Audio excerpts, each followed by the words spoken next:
హరి ఓం. పరమేశ్వర స్వరూపమైన సభకి నమస్కారం. ఈనాడు పరమపావనమైనటువంటి రోజు. కాలము ఏకరీతిగా సాగిపోయినా అంటే ప్రతిరోజు మనకి తేడా ఏం కనపడదు. సూర్యోదయ సూర్యాస్తమయములలో కాలము ఒకే స్వరూపంతో నడుస్తుంది. కానీ ఇవాల్టి రోజుకి ఒక విశిష్టత ఉన్నది. ఇవాల్టి రోజుకు ఉన్నటువంటి పావనమైన విశేషం ఏమి అంటే స్వామి హనుమ జన్మించినటువంటి రోజు కావడం. ఇవాల్టి రోజున హనుమ జయంతి అని పిలుస్తారు. హనుమకి అలా జయంతి ఉంటుందా? అలా పుట్టడం, అవతారం విడిచిపెట్టడం అలా ఉంటాయా అంటే మిగిలినటువంటి అవతారములన్నీ ఒకెత్తు, స్వామి హనుమ యొక్క అవతారము యొక్క విశిష్టత ప్రత్యేకం. ఎందుకంటే ఆయన చిరంజీవి. ఆయన అప్పుడు ఇప్పుడు ఎప్పుడూ ఉంటారు. ఆయన భవిష్యత్ బ్రహ్మ. రాబోయేటటువంటి కాలంలో ఆయనే బ్రహ్మగారిగా సృష్టిని చేస్తారు. ఆయన చిరంజీవిత్వాన్ని పొందారు. హనుమ యొక్క గొప్పతనం ఏమిటంటే మీరు హనుమని ప్రార్థన చేస్తే ప్రసన్నుడవడం కన్నా హనుమని ప్రార్థన చేస్తే, హనుమని పొగిడితే హనుమ యొక్క బలము హనుమకి తెలుస్తుంది. అప్పుడు ఆయన చాలా విశేషమైన తేజస్సుని పొంది తన బలం జ్ఞాపకానికి వచ్చి ఎటువంటి వ్యవహారాన్నైనా నిర్వహించగలుగుతారు. సాధారణంగా దేవతల యొక్క పరిస్థితి ఎలా ఉంటుందంటే మీరు ఒక దేవతని స్తోత్రం చేస్తే ఆ దేవత మీ యందు ప్రసన్నుడవుతాడు. అంతేగాని ఆ దేవతకి తన శక్తి జ్ఞాపకం రావడం అన్నది ఉండదు. హనుమని ప్రార్థన చేస్తే హనుమ ఉత్సాహాన్ని పొందుతారు. తన శక్తిని తాను గుర్తిస్తారు. అప్పటి వరకు తనకి ఏమీ తెలియనటువంటి వాళ్ళే కూర్చుంటారు. ఆ కూర్చోవడానికి ఉన్నటువంటి పరాకాష్ఠ ఎటువంటిదో తెలుసా అండి హనుమది? ఎత్ర ఎత్ర రఘునాథ కీర్తనం తత్ర తత్ర కృతమస్తకాంజలిం భాష్పవారి పరిపూర్ణలోచనం మారుతిం నమత రాక్షసాంతకం.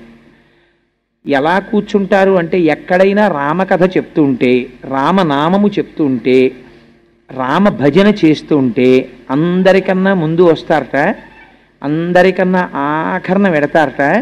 కన్నుల వెంట నీరు కారుస్తూ పరమ సంతోషంతో తనలో తాని రమించిపోతూ అక్కడ కూర్చుంటారు. ఎక్కడెక్కడికి హనుమ వస్తారో అక్కడక్కడ మంగళము జరుగుతుంది. హనుమని ఆరాధించేటటువంటి విధానంలో మనకి 2 తిథులు చాలా ప్రశస్తంగా కనపడతాయి. హనుమ యొక్క ఉపాసన, హనుమ యొక్క మంత్రము, హనుమ యొక్క ఆరాధనకి సంబంధించినటువంటి విశేషముల గురించి చాలా గొప్పగా మాట్లాడినటువంటి గ్రంథం పరాశర సంహిత. ఆ పరాశర సంహితలో హనుమ యొక్క విశేషాల్ని చాలా వైభవంగా వర్ణించారు. ఇవాల్టి రోజు అనగా మనకి ఇప్పుడు నడుస్తున్నటువంటి ఈ తిథిలో ఇవాల్టి రోజున దశమి తిథి నాడు పూర్వాభాద్రా నక్షత్రం ఉండగా మధ్యాహ్నం వేళ మహానుభావుడు స్వామి హనుమ యొక్క ఆవిర్భావం. కానీ గమ్మత్తు ఏమిటంటే శాస్త్రంలో ఏమన్నారంటే ఒక్కొక్కసారి నువ్వు నక్షత్రమును చూడవలసిన అవసరం లేదు అన్నారు. ఈ నెలలో మనకి వైశాఖ మాసంలో వచ్చేటటువంటి కృష్ణపక్షంలో బహుళ దశమి నాడు మధ్యాహ్నం వేళ ఒకవేళ ఏ కారణం చేతనైనా ఉత్తరాభాద్రా నక్షత్రం కలవకపోయినా సరే హనుమ జయంతిని మాత్రం చేసేస్తారు.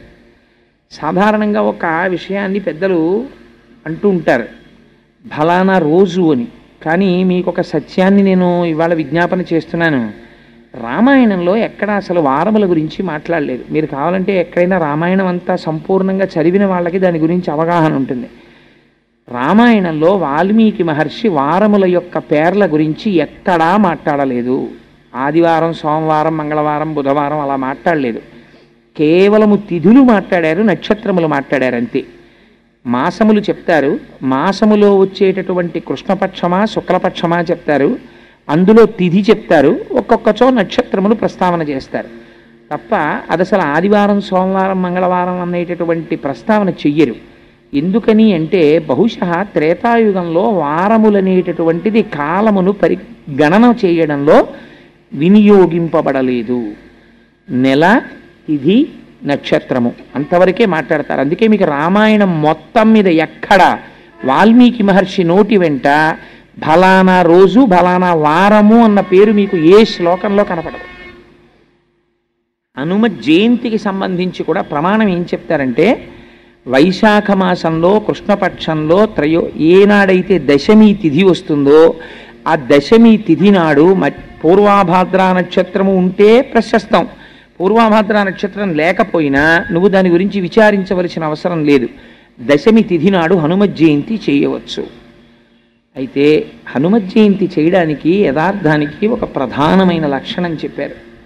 హనుమత్ జయంతి చేసేటప్పుడు పరివారముతో కూడినటువంటి హనుమని పూజ చెయ్యాలి. పరివార సహిత అంటే మనం ఏమనుకుంటామంటే సీతారామచంద్రమూర్తి యొక్క పాదార విందముల యందు కూర్చున్నటువంటి హనుమ అనుకుంటాం. అలా కాదు. ఆయనకి సుషేనుడు అని ఒక వానరము ఛత్రము పడతాడు. ఆ సుషేనుడు ఛత్రము పట్టినటువంటి మూర్తిని మీరు మంత్రము చేత ఆవాహన చెయ్యాలి హనుమత్ జయంతి నాడు. అలాగే మైందుడు ద్వివిధుడు అని ఇద్దరు ఉంటారు. ఆ మైంద ద్వివిధులిద్దరూ కూడా ఆయనకి రెండు పక్కల నిలబడి చామరం వేస్తూ ఉంటారు. ఆయన ముందు జాంబవంతుడు నడిచి వెడుతుంటాడు. వెడుతూ మంచి మాటలు చెప్తూ ఉంటాడు. ఈ పని చెయ్యవచ్చు, ఈ పని చెయ్యకూడదు అని పెద్దవాడైనటువంటి జాంబవంతుడు ముందు నడుస్తున్నట్లు ఆయన వెనకాతల మిగిలినటువంటి వానరముల యొక్క పేర్లు చాలా పేర్లు విజ్ఞాపన చేస్తారు. ఇటువంటి పరివారం ఏది ఉన్నదో అటువంటి పరివారముతో కూడినటువంటి హనుమకి ఇవాళ అర్చన చేస్తున్నాము అంటారు. శాస్త్రమునందు హనుమకి వివాహమైంది. ఆయన్ని సువర్చలా సమేత హనుమ అని పిలుస్తారు. సువర్చలా సమేతుడైనటువంటి హనుమకి కళ్యాణం చేయడం కూడా శాస్త్రంలో అంగీకరించారు. ఎందుచేత అంటే గృహస్థాశ్రమంలో ప్రవేశించలేదనుకోండి, పెద్దలైనటువంటి వారు తరించరు. శాస్త్రంలో స్వామి హనుమకి ప్రవర ఉన్నది. ఆయన తండ్రి గారు కేసరి. అలాగే వారి తాతగారి పేరు ముత్తాతగారి పేరు కూడా కళ్యాణంలో చెప్తారు. చెప్పినప్పుడు హేమగర్భుడు అని వాళ్ళ ముత్తాతగారి పేరు. అందుచేత వాళ్ళు తరించాలి అంటే ఒక తండ్రి కడుపున పుట్టినటువంటి పిల్లవాడు సన్యసించడానికి నియమం చెప్పారు. సరే, ఇప్పుడు నేను ఆ సన్యాస నియమం గురించి మాట్లాడను. కానీ వివాహం చేసుకోకుండా ఉండిపోయాడు అనుకోండి ఎవరైనా, అలా ఉండిపోతే ఏమవుతుంది అన్నారు. ఒక తండ్రి కడుపున పుట్టినటువంటి పిల్లవాడు వివాహం చేసుకోకుండా ఉండిపోతే తల్లిదండ్రుల యొక్క శరీరములు పడిపోయిన తరువాత, అనగా వారు దేహమును చాలించిన తరువాత వారి శరీరాలని చెట్లకి తిప్పి కట్టేస్తారు. ఎందుచేత అంటే నువ్వు వివాహం చేసుకోనటువంటి సంస్కార భ్రష్టుడైన కుమారుణ్ణి కన్నావు కనుక అని. అందుకని పిల్లలు వివాహం చేసుకోకుండా ఉండకూడదు, వివాహం చేసుకుని తీరాలి. అలా చెయ్యడం తల్లిదండ్రుల యొక్క ప్రధానమైన బాధ్యత. నవవ్యాకరణ పండితుడు మహాబుద్ధిమంతుడైనటువంటి హనుమ వివాహం చేసుకోకుండా అటు సన్యాసము తీసుకోకుండా ఉండరు కదా. మీకు అందుకే భారతీయ సాంప్రదాయంలో ఋషులందరూ వివాహం చేసుకుని ఉంటారు. వశిష్ఠ మహర్షిని చూడండి, వివాహం చేసుకుంటారు. అగస్త్యుణ్ణి చూడండి, లోపాముద్రా సమేత అగస్త్యుడు. ఋషులు గృహస్థాశ్రమంలో ఉంటారు. అలాగే హనుమ కూడా శాస్త్రములకు సంబంధించినంత వరకు గృహస్థాశ్రమంలో ఉంటారు. కానీ కాపరం చేసినట్టు పిల్లల్ని కన్నట్టు లేదు. ఎందుకంటే వారు బ్రహ్మజ్ఞాని, మహానుభావుడు. అందుచేత సువర్చల అనేటటువంటి స్త్రీని వివాహం చేసుకున్నారు. తర్వాత ఇద్దరూ కూడా యోగమును అనుసంధానం చేశారు. అందుకే ఇప్పటికీ కళ్యాణం చేస్తే సువర్చలా సమేత హనుమకి లేదా సువర్చలని హనుమకి ఇచ్చి కళ్యాణం చేసినటువంటి సందర్భం, కళ్యాణం చేసినటువంటి ఘట్టములు, కళ్యాణోత్సవములు శాస్త్రమునందున్నాయి. హనుమ జయంతి చేయడానికి పెద్దలు ఒక మార్గం చెప్తారు. పరివార సహితమైనటువంటి హనుమని ఆవాహన చెయ్యాలి. అసలు ఇంకా ఒక పచ్చి యథార్థం నేను మాట్లాడవలసి వస్తే, హనుమ జయంతి జీవితంలో ఒక్కలా నువ్వు చేసినట్టయితే నీ వంశమంతా తరించిపోతుందన్నారు. ఎలాగో తెలుసా అండి, హనుమ జయంతి చేసేటప్పుడు హనుమ జయంతి తిథి నాడు గృహస్థు భోజనం చెయ్యకుండా ఉండకూడదు. ఒక పూట భోజనం చేసి తీరాలి. యతి పురుషులు ఇవాల్టి రోజున భోజనం చెయ్యకూడదు, పూర్ణోపవాసం చెయ్యాలి. ఎవరు హనుమత్ జయంతి చేస్తున్నారో ఆ హనుమత్ జయంతి చేసేటటువంటి గృహస్థు యొక్క భార్య జీవితంలో ఒక్క హనుమత్ జయంతి నాడైనా సరే గురువింద పీసులతో ఉపాసన అని ఒకటి ఉన్నది. అది కొంచెం క్లేశముతో కూడుకున్నది. నేను సభాముఖంగా దాన్ని ప్రస్తావన చేయను, ఎందుకంటే తెలిసి తెలియని వాళ్ళు ఎవరైనా అలాంటివి చేసే ప్రమాదం ఉంది కనుక. పరమ సాత్వికమైనటువంటి పద్ధతిలో ఒకటి ఉన్నది. హనుమత్ జయంతి నాడు ఇవాళ భర్త గారి పూజ అంతా పూర్తయిపోయిన తర్వాత భార్య స్వచ్ఛమైనటువంటి ఆవు నీతిని తీసుకుని వచ్చి అప్పాలని సాయంకాలం వరకు వేయించాలి. అంటే ఏమన్నా అలా వేయిస్తే మాడిపోవా అని మీరు నన్ను అడుగుతారేమో. అంటే దాని ఉద్దేశం ఒకే వాయి వేయించమని కాదు. అప్పాలని సాయంకాలం వరకు ఎన్ని అప్పాలు చెయ్యగలిగితే అన్ని అప్పాలు. ఇప్పటికీ నాకు కొన్ని కుటుంబాలు తెలుసు, ఒకే గోత్రంతో ఉన్న కుటుంబాల్లో ఉన్నటువంటి తోడికోడళ్ళు అందరూ కలిసి హనుమ జయంతి చేస్తారు. ఎంత తేలిగ్గా చేసుకోవచ్చో తెలుసా అండి? చక్కగా భర్త గారు పూజామందిరంలో హనుమ అంత తొందరగా ప్రీతి చెందేటటువంటి మహాపురుషుడు మీకు ఇంకొకరు ఉండరు.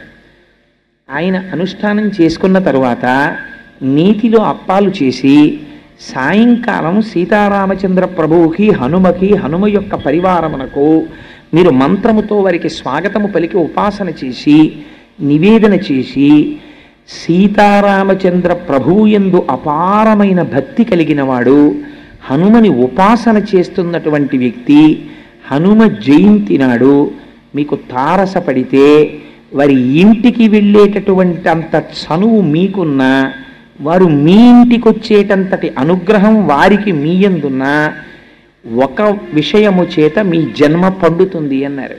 దేని చేత? అటువంటి పరమభక్తుడైన వ్యక్తితో మీకు పరిచయం ఉంటే సూర్యాస్తమయం అయ్యే లోపల 5 ఆకులు కానీ 5 పళ్ళు కానీ 5 అప్పములు కానీ నీతితో చేసినవి పళ్ళెములో పెట్టి మీరు తీసుకెళ్ళి వారికి ఇస్తే, వారు కానీ హనుమ జయంతి రోజున వాటిని తీసుకుని ఒక్క పండు ముక్క ఆయన నోటిలో వేసుకున్నాడా మీ జన్మ తరించిపోయినట్టే అన్నారు. ఎందుచేత అంటే హనుమ జయంతికి 5 అంకెతో అది పెద్ద నియమం. కానీ నేను ఎందుకు ఇవాళ ప్రస్తావన చేస్తున్నానంటే, బహుశా మీరే అనుకుంటాను, మీరేనా నన్ను అడిగింది? హనుమత్ జయంతి గురించి, హనుమద్ వ్రతం గురించి కొద్దిగా వివరణ చెయ్యండి. హనుమద్వైభవము అన్నాం కదా అని మీరు హనుమ గురించి మళ్ళీ సుందరకాండలోంచో రామాయణంలోంచో చెప్తారేమో. కూర్చోండి, ఒక మంచి ప్రశ్న వేశారు వారు. ఆ రోజు నేను అనుష్ఠానం చేసుకుంటూ ఉండగా వచ్చారు. వస్తే పాపం, అయ్యో హనుమ గురించి వచ్చినటువంటి వ్యక్తిని నేను పూజామందిరంలో ఉండగా పంపించకూడదని, పీఠం మించి లేవకూడదని నా భార్య, అయ్యా లోపలికి వెళ్ళి పూజామందిరంలోనే వాడికి ఆ శుభలేఖ ఇచ్చి వెళ్ళండి అంటే, వారు మందిరంలోకి వచ్చి ఆ రోజున ఆ ప్రశ్న అడిగి వెళ్ళారు.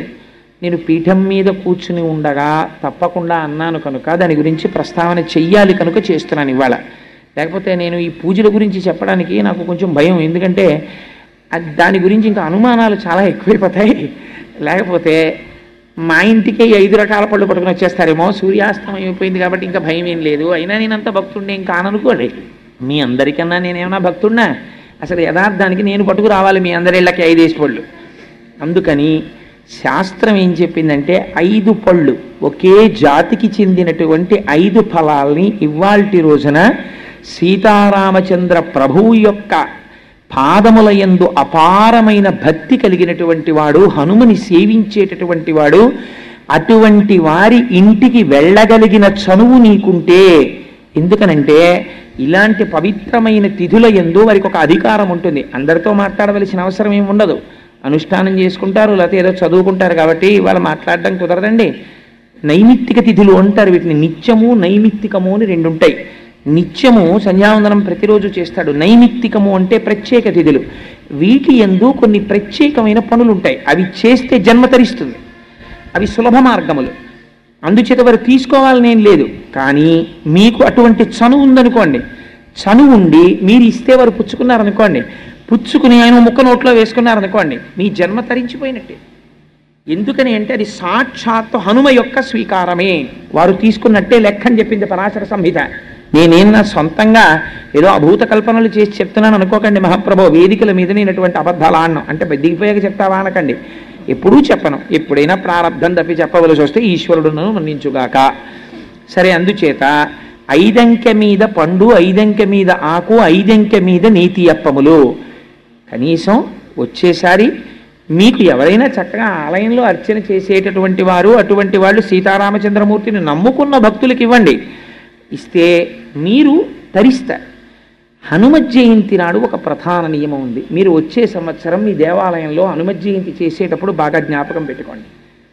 హనుమ ఆవాహన ఎక్కడ తొందరగా జరుగుతుందో తెలుసా అండి? అరటి చెట్లు మీరు బాగా కట్టి అరటి గెలలు వంగి ఉండేటట్టుగా అలంకారం చేసి అప్పుడు హనుమత్ జయంతి చెయ్యాలి. నేను ఇవాళ మీరు అడిగారు కాబట్టి ఒక పరమ సత్యం చెప్పేస్తున్నాను. హనుమ తొందరగా ప్రసన్నులైపోవాలంటే ఎక్కడ చేయమని చెప్పిందో తెలుసా అండి పరాశర సంహిత? అరటి తోటలోకి వెళ్ళి హనుమ యంత్రం కానీ హనుమ బొమ్మ కానీ హనుమ అని రాసి కానీ మీరు అక్కడ పెట్టి మీరు కానీ ఆ రోజున ఉపాసన చేశారా అరటి తోటలో, ప్రత్యక్షమైనటువంటి స్వరూపంతో స్వామి వచ్చి తీసుకుని తీరుతారన్న భయం ఇచ్చింది సంహిత. అన్నిటికన్నా ఆయన తొందరగా ప్రీతి దేనివల్ల పొందుతారో తెలుసా అండి? అరటి పండుగ. కదలి పూజ అని ప్రత్యేకమైనటువంటి పూజ ఆయనకి. కేవలం అలంకారంతో ఆయన తృప్తి పడిపోతారు. అరటి గెలలిలా దిగేటట్టుగా అలంకారం చేసి అరటి చెట్లు కట్టి అరిటాకులేసి స్వామి చుట్టూ కూడా లేత అరిటాకులు పరిచి మీరు ఆయనకి బాగా ముగ్గిన అరటిపళ్ళు తీసుకొచ్చి అక్కడ పెట్టారనుకోండి, ఏదో ఒక రూపంతో మీకు ఈ కంటికి కనపడిన రూపంతో రాకపోవచ్చు, మీరు గుర్తుపట్టలేరు, కానీ ఏదో ఒక రూపంతో ఆయన వచ్చి తీసుకుని వెళ్ళి తీరుతారు. నా జీవితంలోనే దృష్టాంతాలున్నాయి. మనమే ఆశ్చర్యపోతాం, ఎలా వచ్చారా అని మీకే అర్థం కాదు. నేను మొన్న ఆఫీసులో ఉండగా నాతో మొన్న ఒక ఆయన వచ్చి ప్రస్తావన చేశాడు, అయ్యా ఏమిటో తెలియదు కానండి, నాకు రామాయణం వింటే ఒళ్ళు పులకరిస్తోంది ఈ మధ్య. రామాయణం పెట్టగానే కోతులు వస్తున్నాయి మా ఇంటికి, నేను ఏమైనా చేయవలసి ఉంటుందా అని మా ఆఫీస్కి వచ్చాడు. పాపం, నీ ఎందు హనుమ అనుగ్రహం కలిగిందయా, రామాయణం ఇలా ప్లే నొక్కగానే వానరములు వస్తున్నాయి అంటే హనుమ అనేక రూపములతో వస్తారు. అందులో ప్రఖ్యాతమైన రూపము వానర రూపము ఒకటి అని పరాశర సంహిత చెప్పింది.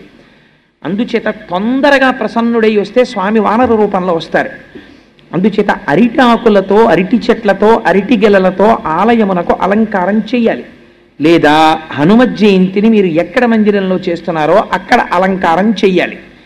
చేసి అరటి పండ్లు తప్పకుండా నివేదన చెయ్యాలి.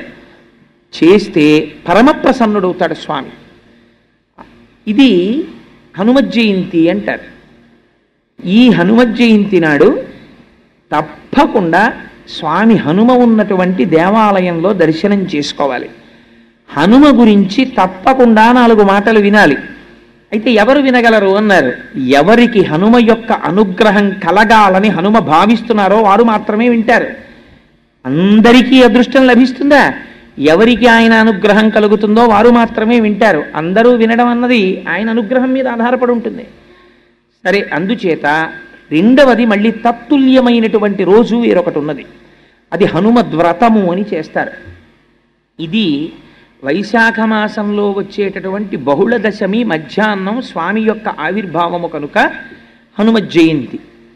హనుమద్వ్రతం ఎప్పుడు వస్తుంది అంటే మార్గశీర్ష మాసంలో శుక్లపక్షంలో వచ్చేటటువంటి త్రయోదశి నాడు హనుమద్వ్రతం చేస్తారు. హనుమద్వ్రతం ఎందుకు చేస్తారు? సత్యనారాయణ స్వామి వారి వ్రతం చేసినట్టు హనుమద్వ్రతమునకు కూడా కల్పం ఏదైనా ఉందా? కల్పము అంటారు. బాగా జ్ఞాపకం పెట్టుకోండి మీరు ఆ మాట. మీరు ఎప్పుడైనా ఒక కల్పము ఉన్నదనుకోండి, కల్పము ఉంటే అది వైదికము అని గుర్తు. మీకు ఎక్కడో ఆ పద్ధతిని ఋషులు నిర్దేశించారు. ఆ ఋషులు నిర్దేశించిన పద్ధతిలో జరిగిన దానిని కల్పము అంటారు. సత్యనారాయణ స్వామి వారి వ్రతం చేస్తున్నారు అనుకోండి, కల్పోక్త ప్రకారేణ అంటారంటే కల్పము ఎలా చెప్పిందో అలా చెయ్యాలి. దానికి ఒక పద్ధతిని ఋషులు నిర్ణయించి పెట్టారనమాట. అంటే మీకు అది ఖచ్చితంగా ఫలితాన్ని ఇచ్చేస్తుంది. హనుమద్ వ్రతమునకు కూడా కల్పము ఉన్నది. ఆ కల్పము ప్రకారము చెయ్యాలి. అయితే హనుమద్వ్రతము ఎక్కడ చెయ్యాలి అన్నారు. అసలు యథార్థమునకు హనుమద్వ్రతం ఎక్కడ చెయ్యాలో తెలుసా అండి? పంపానది తీరమునందు కూర్చుని మాత్రమే హనుమద్వ్రతమును చెయ్యాలి. వేరొక చోట ఎక్కడ కూర్చుని కూడా హనుమద్వ్రతమును చెయ్యరాదు. మరి ఏమండి, ఆ రోజున హనుమద్వ్రతానికి మార్గశీర్ష మాసంలో శుద్ధ త్రయోదశి నాడు మేమందరం పంపానది తీరానికి వెళ్ళిపోయి చెయ్యమా వ్రతం అంటే శాస్త్రము దానికి ఒక మినహాయింపు ఇచ్చింది. ఎలా చేస్తావు హనుమద్వ్రతము అంటే, నువ్వు పంపానదీ తీరమునకు వెళ్ళలేకపోతే ఒక కలశని పెట్టి ఆ కలశలో నీరు పోసి ఆ కల్పమునకు దారములు కడతారు. అది శాస్త్రము తెలుసున్నటువంటి వారు, ఆ ప్రక్రియని నిర్వహించగలిగినటువంటి వారు కడతారు. కట్టి దాని మీద ఆ కలశ మీద ఆ కొబ్బరి బొండాన్ని పెట్టి ఆకులు వేసి అందులోకి పంపాజలముల యొక్క ఆవాహన మంత్రం చెప్తారు. ఆవాహన మంత్రం చెప్పిన తర్వాత అప్పుడు నువ్వు పంపానది ఒడ్డున కూర్చున్నట్టే లెక్క. అప్పుడు కూర్చుని హనుమద్వ్రతం చేస్తారు. ఎందుకు చేస్తారు హనుమద్వ్రతం? నాతో వారు ఆ రోజున ప్రస్తావన చేసింది నాకు జ్ఞాపకం ఉంటే, సీతమ్మ తల్లి దర్శనం అయింది కదండి ఆ రోజున, అందుకని వ్రతం చేస్తారట కదా స్వామిని అని ఒక విషయం అడిగారు నన్ను. కానీ మీకు కాలము యొక్క గణని బట్టి చూస్తే రామాయణంలో అలా పొంతన కుదరదు. కానీ మార్గశీర్ష మాసంలో శుద్ధ త్రయోదశి నాడు హనుమద్వ్రతమును ఎందుకు చేస్తారు అంటే పరాశర సంహిత దీని గురించి చెప్పింది. 13 క్షేత్రములు ఉన్నాయి, వాటిని హనుమత్ పీఠములు అని పిలుస్తారు. ఆ హనుమత్ పీఠములలో పంపా తీరము ఒక పీఠం.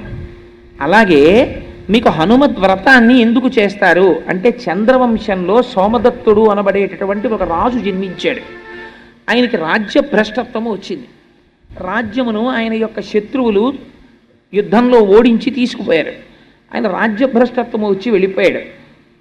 ఆ కాలములో అప్పటికప్పుడు విజయము కలగాలంటే ఏ వ్రతము చెయ్యాలి అన్నారు. పంపా తీరమునందు కూర్చుని మార్గశిర శుద్ధ త్రయోదశి నాడు చేసేటటువంటి వ్రతం అనుకోకుండా తిథి వచ్చింది. ఇప్పటికిప్పుడు నీకు విజయాన్ని ఇవ్వగలిగినటువంటి వ్రతం ఆ వ్రతం.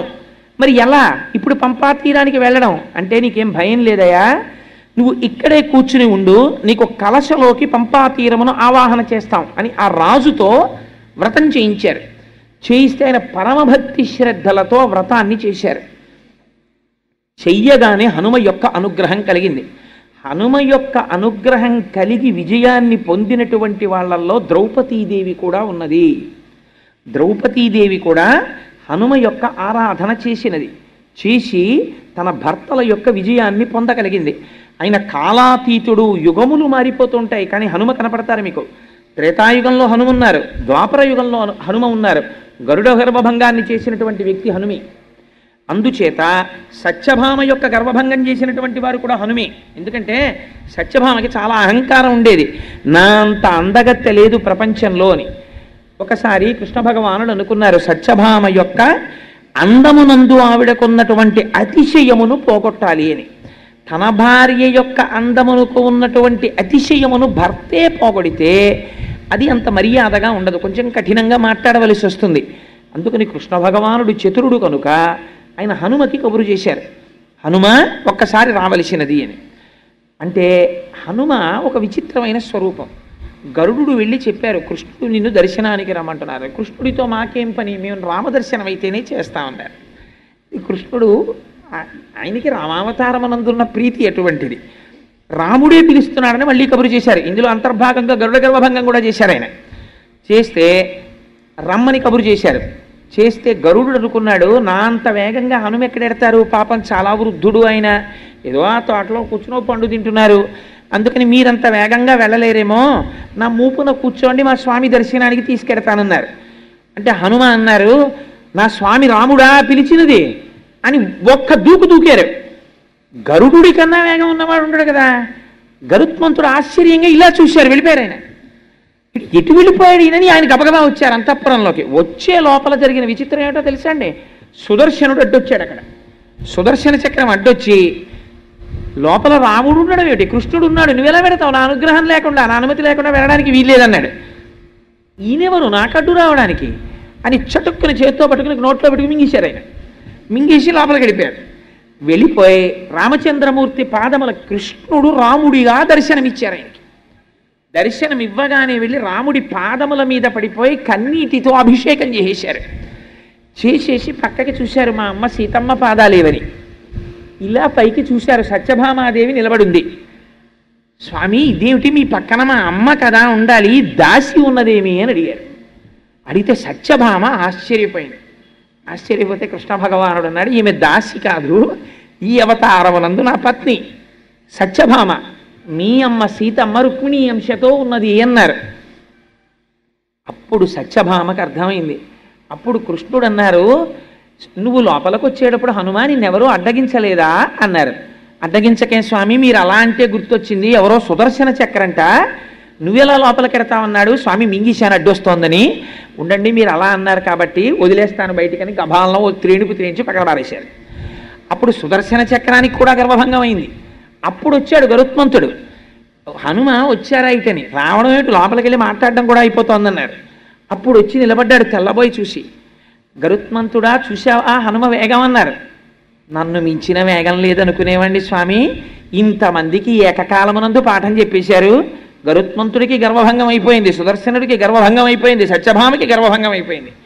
ద్వాపర యుగం వరకు మహానుభావుడు గర్వభంగము చేస్తూ ఉద్ధరించినటువంటి మహోత్కృష్టమైనటువంటి స్వరూపం హనుమ యొక్క స్వరూపం. ఆనాడు చంద్రవంశంలో ప్రభవించినటువంటి సోమదత్తుడనేటటువంటి రాజు హనుమద్వ్రతమును చేసినటువంటి ఉత్తర క్షణంలో హనుమ యొక్క అనుగ్రహం కలిగి అపారమైనటువంటి సైన్యము అక్కడికక్కడ దొరికింది. అరణ్యంలో ఉన్న భిలులందరూ తోడొచ్చారు. తన రాజ్యాన్ని తాను పొందాడు. ఇలా వ్రతం చేశాడు. సాయంకాలానికి మూర్ధాభిషిక్తుడైపోయాడు.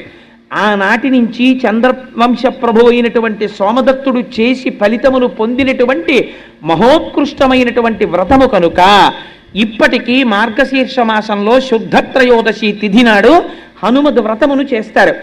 వ్రతము చేయడమెంతో వ్రతము యొక్క ప్రసాదమును స్వీకరించడము అంతే. ఇవాల్టి రోజున ప్రసాద వితరణ చేయకుండా ఉండకూడదు. మీరు చేశారనుకుంటే నన్ను ప్రసాదానికి ఏర్పాట్లు. అందుకని సభ అయిన తర్వాత అందరూ ప్రసాదం తీసుకోండి. అందుచేత అందరూ ప్రసాదం తీసుకోండి. వ్రతము చేయడము ఒకటి, ప్రసాదమును తీసుకోవడము ఒకటి కాదు, రెండూ సమానమే. మీరు ఇవాళ ప్రసాదం కళ్ళకద్దుకుని నోట్లో వేసుకున్నారనుకోండి, హనుమత్ జయంతిని మీరు పరిపూర్ణముగా చేసినటువంటి ఫలితము ఏది ఉంటుందో ఆ ఫలితము మీకు వచ్చేస్తుంది. అందుకే ప్రసాదం తీసుకోండి, ప్రసాదం తీసుకోండి అంటారు. అది సత్యనారాయణ స్వామి వారి వ్రత కథలలో రావడానికి రహస్యం అదే.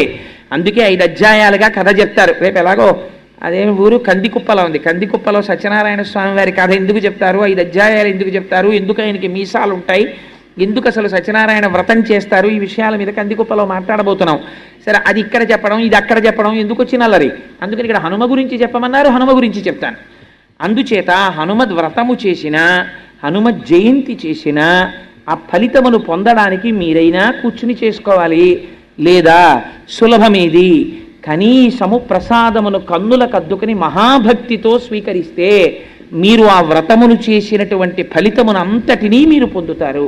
అందుకే పెద్దలు ప్రసాద వితరణం చేస్తారు. సరే, అందుచేత అది హనుమద్వ్రతము, ఇది హనుమత్ జయంతి. ఈ రెండింటినీ పరమ భక్తి శ్రద్ధలతో ఆచరిస్తారు హనుమయందు. హనుమకి ఒక విశేషమైనటువంటి శక్తి ఉంది. మీకు దేవతా స్వరూపాల్లో 2 స్వరూపాలకే సింధూరముతో అర్చన. మిగిలినటువంటి దేవతల ఎవ్వరికీ కూడా సింధూరముతో అర్చన లేదు. సింధూరమును ఎవరు ధరించాలి అని అడిగారు. అడిగితే ఒక్క స్త్రీ మాత్రమే ధరిస్తుంది. అది కూడా ఎవరు?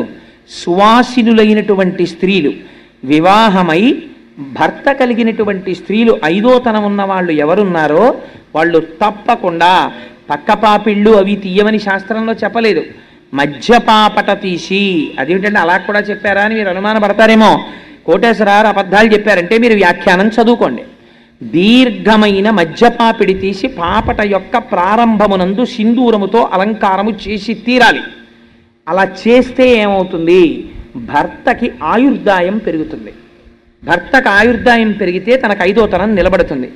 సింధూరము అలంకారము చేయబడనటువంటి పాపట కలిగినటువంటి స్త్రీ యొక్క కుమార్తెని వివాహం చేసుకోవడానికి పెద్దలు వెళ్ళారనుకోండి, ఆవిడికి తెలియదన్నమాట సంప్రదాయం. కాబట్టి ముందు ఆవిడికి నేర్పాలి. అయ్యా, మీ భార్య గారిని సింధూరం పెట్టుకోవడం నేర్చుకోమనండి అని చెప్పి అప్పుడు వాళ్ళ అమ్మాయిని మీ ఇంటికి తెచ్చుకోవాలి కోడలిగా. లేకపోతే ఆవిడే పెట్టుకుంది, ఈ పిల్ల ఎందుకు పెట్టుకుంటుంది? ఆయనేమో రేపు పొద్దున నీ కొడుకు తాళి కట్టబోతున్నాడు, మాంగళ్యం తంతునానేనా మమ జీవన హేతునా అంటున్నాడు. నా జీవితమునకు హేతువు కంఠే పద్మామి శుభగేతం జీవ శరదాం శతం. నా జీవితమునకు హేతువు నీ కంఠమునందు కడుతున్నానంటున్నాడు. ఆ సూత్రం ఎంతకాలం ఉంటుందో అంతకాలం ఆయన ఉన్నాడని గుర్తు. ఈ సూత్రం ఉంటుంది అని నమ్మకమేమి? స్నానము చెయ్యగానే ముందు సింధూరం తీసుకుని పాపటలో పెట్టుకుంటారు. కాబట్టి ఎవరి యందు సింధూరము అలంకారము? స్త్రీ, సువాసిని స్త్రీ యందు పాపట యందు అలంకారం. దేవతా స్వరూపాల్లో మీకు ఇంకా ఏ దేవతకి కూడా సింధూరార్చన లేదు. ఇద్దరికే చేస్తారు సింధూరంతో అలంకారం. ఎవరికో తెలుసా అండి? మొట్టమొదటి వారు గణపతి, ఆయనకి చేస్తారు. అందుకే ప్రాతస్మరామి గణనాథ మనాథ బంధుం సింధూర పూర పరిశోభిత గండ యుగ్మం ఉద్దండ విఘ్న పరిఖండ నచండ దండ ఆఖండలాది సురనాయక బృందవంద్యం అని పిలుస్తారు ఆయన్ని. సింధూరం తీసుకెళ్ళి అసలు వినాయక చవితి నాడు సింధూరార్చన చెయ్యకుండా విఘ్నేశ్వర పూజ చేయడం భ్రష్టత్వం. అలా చేయకూడదు. తప్పకుండా సింధూరం దగ్గర పెట్టుకుని గణపతి యొక్క గండస్థలమునకు రాయాలి. రాస్తే ఆయన పరమ ప్రసన్నుడవుతాడు. 2వ వారు ఎవరో తెలుసా అండి? హనుమ. హనుమైతే ఎంత సింధూరం రాసుకుంటారో తెలుసా? ఒంటికి తైలం రాసుకుని తైలం మీద సింధూరం రాసేసుకుంటాడు. ఎందుకు ఆయనకి అంత ఇష్టం సింధూరం అని అడిగారు. ఆయనకి ఇష్టం కాదుట. ఒకనాడు సీతమ్మ తల్లి స్నానం చేసి పాపట సింధూరం పెట్టుకుంటుంటే స్వామి హనుమకి ఎప్పుడు ఆ సీతారాముల దగ్గర తల్లిదండ్రులు ఆయన హనుమద్ రామాయణము అని ఆయన రామాయణం రాసుకున్నారు. మనకి వాల్మీకి రామాయణంలో వానరోహం మహాభాగే రాము అని అదేంటి ఆ ఉంగరం తీసుకొచ్చానమ్మా అన్నటువంటి శ్లోకం ఉంటుంది. వానరోహం మహాభాగే దూతో రామస్య ధీమతః రామనామాంకితం చేదం పశ్యదే వ్యంగుళీయకం ప్రత్యయార్థం తవానీతం తేన దత్తం మహాత్మన సమాస్విషి భద్రం తే క్షీణ దుఃఖ పలాహ్యసి అని ఉంగరం ఇస్తారు. హనుమ రాసుకున్నారు రామాయణం, హనుమద్ రామాయణం అంటారు దాన్ని. హనుమ రాసుకున్న రామాయణంలో ఏమని రాశారో తెలుసా అండి? సువర్ణం సువర్ణం సువర్ణం సువర్ణస్య అంగుళీయకం అని రాశారు. 3 మాటలు ఇది బంగారము బంగారము బంగారము అని చెప్పి నేను అమ్మకి ఇచ్చానని రాసుకున్నారు. అలా ఎందుకు చెప్పాను అన్నదానికి వ్యాఖ్యానం చేశారు తర్వాత పెద్దలు. ఎందుకు అలా 3 మాటలు బంగారము బంగారము బంగారం అన్నారు హనుమ అన్నదానికి. సరే, అందుచేత హనుమద్ రామాయణంలో ఒక మాట రాశారు. సీతమ్మ తల్లిని మొట్టమొదటిసారి నేను దర్శనము చేసినప్పుడు అమ్మ నన్ను చూసినప్పుడు ఆ చూపు ఎట్లా ఉందో తెలుసా? చాలా సంవత్సరములు తల్లిని విడిచిపెట్టి కొడుకు ఏ దూరదేశములకో ఉద్యోగరీత్యానో విద్యార్జన రీత్యానో వెళ్ళిపోతే ఆ కుమారుడు మళ్ళీ తిరిగి వచ్చినప్పుడు మీరు పిల్లవాడి వంక కాదు చూడవలసింది, అమ్మ వంక చూడాలి. అమ్మ ఆ కొడుకు వంక చూసుకుంటున్నప్పుడు చూసేటటువంటి చూపులలో ఎటువంటి ఆర్ద్రత ఉంటుందో, ఇన్నాళ్లకి తిరిగి వచ్చిన కొడుకుని చూసుకున్నటువంటి అమ్మ ఎంత సంతోషంగా చూస్తుందో అంత సంతోషంగా నన్ను సీతమ్మ చూసినది అన్నారు. ఇది గుర్తుకొచ్చి నా గురించి చెప్తున్నావా అనుకున్నారులా ఉంది. స్వామి ఓసారి చూడడానికి ఇడిదిరిగారులా ఉంది. అందుకని హనుమద్ రామాయణంలో స్వామి హనుమ అలా రాసుకున్నారు, సీతమ్మని తల్లి తనని చూడడం. అందుకని జగజ్జనని యొక్క చూపులు తనవేపు చూసేటట్టుగా చూడబడిన మహాత్ముడు స్వామి అంటే. అటువంటి ఆ హనుమ గురించి ఎక్కడ చెప్పుకుంటే అక్కడ పరమప్రసన్నుడవుతారు. ఇలాంటి రోజున ఒక నియమం ఉంటుంది. ఏమిటో తెలుసా అండి? హనుమకి యథార్థమనకు నైమిత్తికము అంటారు ఇవాళ తిథి నాడు 108 సార్లు స్వామికి ప్రదక్షిణం చెయ్యాలి ఓపికన్న వాళ్ళు. 108 ప్రదక్షిణాలు చేసేటప్పుడు కూడా ఒక నియమం ఉంది. 108 ప్రదక్షిణాలు చేస్తూ మధ్యలో ఎవరో కనపడితే పినిగారు బాగున్నారా అంటూ నడవడం అలా చేయకూడదు. ఎవరు కనపడినా ఒక నమస్కారం. అసలు యథార్థమనకు దేవాలయంలో నమస్కారం వేరొకరికి చెయ్యకూడదు. ఆయన ఎంత ప్రాజ్ఞుడవనివ్వండి చెయ్యకూడదు. దేవాలయంలో ఎవరున్నారో ప్రధానమూర్తి వారికే నమస్కారం. ఒకవేళ వేరొకరు చేసినా వీరేమంటారంటే దేవాలయంలో ఎదురుగుండా ఎవరున్నారో వారికి హనుమత్ పరబ్రహ్మార్పణమస్తు అంటారు తప్ప తాను ఆశీర్వచనం చెయ్యకుండా ఇది దేవతకు చెందుగాక అని పంపించేస్తాడు. అందుచేత ఇవాళ 108 ప్రదక్షిణములు చెయ్యాలి. 108 ప్రదక్షిణాలు చేసేటప్పుడు బాగా జ్ఞాపకం పెట్టుకోండి. హనుమకి 108 ప్రదక్షిణాలు చేస్తే ప్రదక్షిణం చేసేటప్పుడు మీరు ఏవి పడితే ఇవి పెట్టి లెక్కలు పెట్టకూడదు. నేను చాలా చోట్ల చూస్తుంటాను, కాగితాలు పెన్ను పట్టుకొస్తుంటారు, పట్టుకొచ్చి ఏవో 1 2 3 4 5 ఏదో వేసుకుంటారులా ఉంది, పెన్నుతో గీతలు పెడుతుంటారు. శాస్త్రము నిషేధించింది, అలా చేయకూడదు. బాగా గుర్తుపెట్టుకోండి, ప్రస్తావన వచ్చింది కాబట్టి చెప్తున్నాను. మిరియముతో లెక్క పెట్టకూడదు. తెలియక మిరియం గింజలు ఇలాంటివి తెచ్చి లెక్కలు పెడుతుంటారు, ఎప్పుడూ వాడకూడదు. వాటి యందు ఉగ్రత ఉంటుంది. అందుకని మిరియాలు లెక్కకి తేకూడదు. మీరు ఎప్పుడైనా అంకెతో ప్రదక్షిణం నైమిత్తికంలో చేస్తే, నా సొంతంగా చెప్పట్లేదు, పరాశర సంహిత చెప్పింది, మీరు ఇలాంటి రోజున 108 ప్రదక్షిణాలు చేస్తే ఎలా చేయాలో తెలుసండి? మీ కామ్యము తక్షణము నెరవేరిపోతుంది. ఇలాంటి రోజులు చేస్తే స్నానం చేసి మీరు సంధ్యావందనం ఇంటి దగ్గర చేసుకుని నేను ప్రదక్షిణాలు చెయ్యడానికి వస్తున్నానని మీరు స్వామికి విజ్ఞాపన చేసుకుని, స్వామి నాకు ఏ ఇబ్బంది లేకుండా నాతో ప్రదక్షిణం చేయించు అని నమస్కరించి మీరు వచ్చేటప్పుడు పువ్వులు తెచ్చుకోవాలి. పువ్వులతో లెక్క పెట్టుకోవచ్చు. మీరు సజ్జలో కానీ ఇందులో ఉన్న పువ్వులు వేసుకొని ఒక ప్రదక్షిణం చేసి వస్తే ఒక పువ్వు అక్కడ పెట్టుకోవచ్చు. ఏమంటే గాలికి ఎగిరిపోతుందేమో అని మీకు అనుమానం ఉంటే వక్కలతో లెక్క పెట్టుకోవచ్చు. 108 వక్కలు లెక్క పెట్టి తెచ్చుకుని మీరు ప్రదక్షిణం చేసేటప్పుడు ఒక్కొక్క వక్క అక్కడ పెడుతున్నారనుకోండి, పరమ పావనం అయిపోతుంటుంది మీ ప్రదక్షిణం. 108 ప్రదక్షిణాలకి 108 వక్కలు అక్కడ పెట్టుకోవచ్చు. పుష్పము కానీ వక్క కానీ హనుమకి ప్రదక్షిణం చేసేటప్పుడు వాడి ప్రదక్షిణం చేస్తే అది పరమశాస్త్రీయమై ద్విగుణీకృతమైనటువంటి ఫలితాన్ని ఇస్తుంది. ఎందుచేత అంటే కొంతమంది దేవతలకి కొన్ని ప్రదక్షిణాలు చేసేటప్పుడు జాగ్రత్తగా ఉండాలి. శివాలయాల్లో 108 ప్రదక్షిణాలు చేయక్కర్లేదు, అసలు చండ ప్రదక్షిణం అని ఉంది. మీరు చండ ప్రదక్షిణం చేస్తే 108 ప్రదక్షిణాలు చేసేసినట్టే. తెలియక శివాలయంలో 108 ప్రదక్షిణాలు చేసేస్తుంటారు. నేను చేయడం తప్పనంటలేదు. పుస్తకాలు పట్టుకెళ్ళడం, పెన్నులు పట్టుకెళ్ళడం, కాగితాలు పట్టుకెళ్ళడం, బెడ్డలు పట్టుకెళ్ళడం, మిరియాలు పట్టుకెళ్ళడం, ఏవి పడితే అవి పట్టుకెళ్ళి ప్రదక్షిణాలు చేయకూడదు. అలా ప్రదక్షిణం చేస్తే తప్పకుండా వక్కలు కానీ పువ్వులు కానీ పట్టుకెళ్ళి ప్రదక్షిణము చేయవలెను. ఒకవేళ ఏమండి మేము 108 ప్రదక్షిణాలు చెయ్యలేము, మరి ఎలాగా? బాగా జ్ఞాపకం పెట్టుకోండి, 2తో భాగించు. 108 చెయ్యలేవు, 2 పెట్టి భాగించి ఎంత వస్తుంది? 54. నేను కరెక్ట్గా చెప్తే 54ఏనా? అంకెల్లో తక్కువ నేను, అందుకని 54 మాటలు ప్రదక్షిణం చెయ్యండి. 54 కూడా చేయలేను, మళ్ళీ 2 పెట్టి భాగించు. ఎంత? ఏదో 27లా ఉంది. ఏమంటే మరి 2 పెట్టి భాగింపబడదు కదా అన్నారు అనుకోండి. అంటే అవి కనీసము నీవు చేయవలే అని గుర్తు.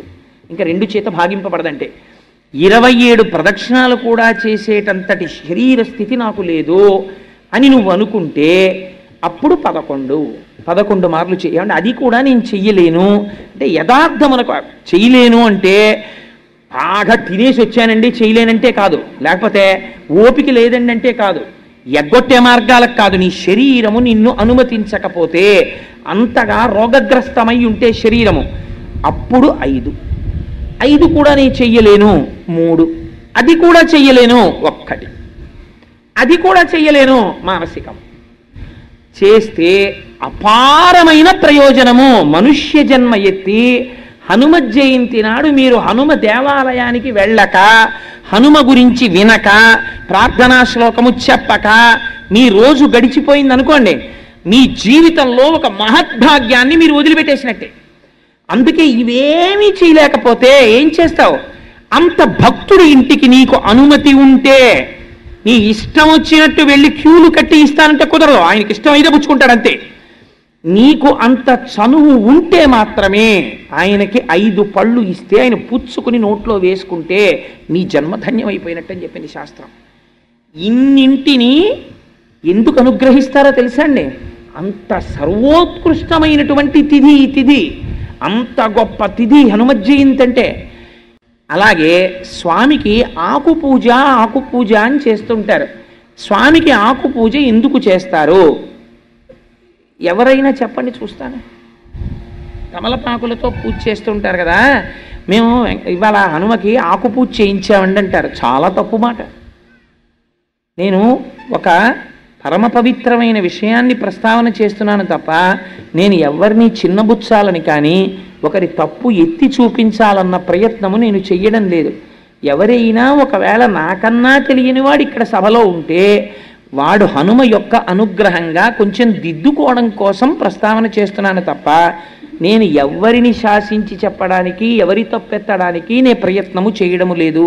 ఎందుకంటే నాకన్నా తక్కువ వాడు ఈ సభలో ఎవరూ లేరు, అందరికన్నా తక్కువ నేనే కనుక. మరి మేమెందుకు వింటున్నామంటే అది మీ ప్రాజ్ఞత కనుక. ఏమీ తెలియని వాళ్ళ వినడం మీ వినయం, ఏమీ తెలియకపోయినా చెప్పడం నా ధూర్తతనం. మరి ఎందుకు ఆకు పూజ చేయించానని అనకు? ఎందుకు అనకూడదో తెలుసా అండి? అన్నిటికన్నా చాలా గొప్ప విషయం ఏమిటో తెలుసా? మీ ఇంటికి ఎవరైనా పెద్దలు వస్తే ఆయనకి టిఫిన్ ఇట్టామండి, ఆయనకి కాఫీ పెట్టామండి కాదు. మీ ఇంటికి పెద్దలు వస్తే నువ్వు చెయ్యవలసిన నియమము ఒకటి ఉన్నది. 1 పండు పెట్టి ఇవ్వరాదు, 1 కన్నా ఎక్కువ పెట్టి ఏకజాతి ఫలములను అనగా 2 అరటి పళ్ళో, 2 బత్తాయి పళ్ళో, 2 దానిమ్మ పళ్ళో అలాంటివి పెట్టి 1 కన్నా ఎక్కువ ఆకులతో తాంబూలము పెట్టి 1 కన్నా ఎక్కువతో వక్కలు పెట్టి వారికి తాంబూలం ఇస్తే మర్యాదకంతటికీ పెద్ద మర్యాద ఏమిటో తెలుసా అండి? తాంబూలం ఇవ్వడం. మా ఎవరింటికో ఎవరో వెళ్ళారనుకోండి, వాళ్ళకి కాఫీ ఇచ్చి పంపించారనుకోండి, మీరు పంపిస్తే ఇంతకన్నా నువ్వు గౌరవమును పొందడానికి అర్హత లేనివాడివి అని వారు చెప్పినట్టు. వారు నీకు తాంబూలం ఇచ్చి పంపించారనుకోండి, 2 అరటిపళ్ళు పెట్టి తామలపాకులు వక్కలు ఇచ్చి నిన్ను పంపించారనుకోండి, వారికి నీ మనస్సులో వారి యందు నీకు గౌరవం ఉన్నది అని గుర్తు. ఆకు పూజ ఎందుకు చేస్తారో తెలుసా అండి? ఈ రహస్యాన్ని మహాభారతంలో విరాట పర్వంలో చెప్పారు. బృహన్నలా రూపంలో అర్జునుడు వచ్చాడు విరాట పర్వంలో కొలువుకి. వస్తే విరాట్ రాజు గారు అర్జునుడిని చూసి ఆశ్చర్యపోయారు. ఏమయ్యా, నిన్ను చూస్తే ఇలా ఉన్నావు, ఇంత తేజస్సుతో, నువ్వు బృహన్నలవా, పేడివాడివా అని అడిగారు. అడిగితే ఆ రోజున విరాట పర్వం ఎప్పుడైనా చెప్పినప్పుడు చెప్తాను, అందులో ఉండేటటువంటి గమ్మత్తులు. ఆయన మహానుభావుడు అన్నారు, అవునయ్యా, కన్యాజనులకు నృత్తము గరతంగా నాకు నేర్పు కలదు, తద్వృత్తమునకు నన్నీలుము అన్నారు.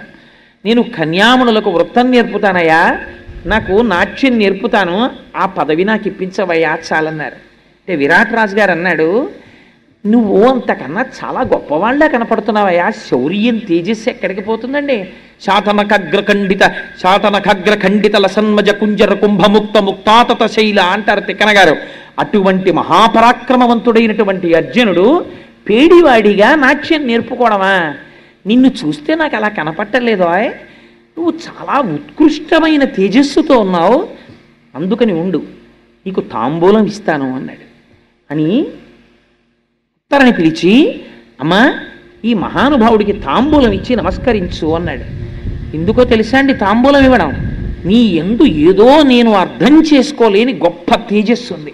ఆ తేజస్సును నేను నిర్వచనము చేయలేకపోవచ్చు, కానీ నువ్వు తేజోమూర్తి, ఇటువంటి వాడివి నా ఇంటికి వచ్చావు, నువ్వు రావడం చేత నేను ధన్యతని పొందానని నేను అనుకుంటున్నానని నువ్వు చెప్పడం, వారి యొక్క ఉత్కృష్టతని అంగీకరించడం, వారికి తాంబూలం ఇచ్చి పంపడం. అందుకే పూర్వం ఒక నియమం ఉండేది, ఇంట్లో ఎప్పుడు తాంబూలాలు ఉంచుకునేవారు, తమలపాకులు పళ్ళు ఉంచుకునేవారు. ఉంచుకుని ఆ పళ్ళు నువ్వు తినేగా మిగిలిన పళ్ళు అవ్వకూడదు, ఆ తలం వేరే ఉంచుకోవాలి. ఎందుకంటే పెద్దలకి నువ్వు తినేసిన పళ్ళల్లో మిగిలిన పళ్ళు ఇస్తే ఉచ్ఛిష్టం అయిపోతుంది. నువ్వు ఆ తలం అలా పెట్టి ఉంచేవారు. ఏమో నీకు తెలిసిరాడు ఊరక రారు మహాత్ములు వారధముల ఇండ్ల కడకు వచ్చుటలెల్లన్ కారణము మంగళములకు నీ వచ్చుట శుభము మాకు నిజము మహాత్మ. ఏ రోజున ఏ రూపంలో ఒక మహాభక్తుడు నీ ఇంటికి వస్తాడో తెలియదు. ఆయన నీ ఇంటికొచ్చి పుచ్చుకున్నదే నిన్ను ఉద్ధరించేస్తుంది. నిన్ను ఉద్ధరించడానికి పరమాత్మ పంపిస్తాడు. ఎందుకో తెలుసా అండి? భాగవతంలో దశమస్కంధంలో చెప్పారు ఈ రహస్యాన్ని. గర్గుడు వస్తే ఇంటికి మహానుభావుడు నందుడు ఎదురెళ్ళి చెప్పాడు, ఊరక రారు మహాత్ములు, వాడేం కోరుకుని రాడు, వాడిని ఎందుకు పంపించాలో ఈశ్వరుడికి తెలుసు. ఏ రోజు పంపించాలో కూడా ఈశ్వరుడికి తెలుసు. ఆ రోజు పంపుతాడు. ఊరక రారు మహాత్ములు వారధముల ఇండ్ల కడకు వచ్చుటలెల్లన్ కారణము మంగళములకు మీరొచ్చుట శుభము మాకు నిజము మహాత్మ అన్నాడు. నేర్పింది మనకి శాస్త్రం. అందుకని విరాట్ రాజు గారు తాంబూలం ఇప్పించాడు. కమలపాకుతో పూజ హనుమకి ఎందుకు చేస్తారో తెలుసా అండి?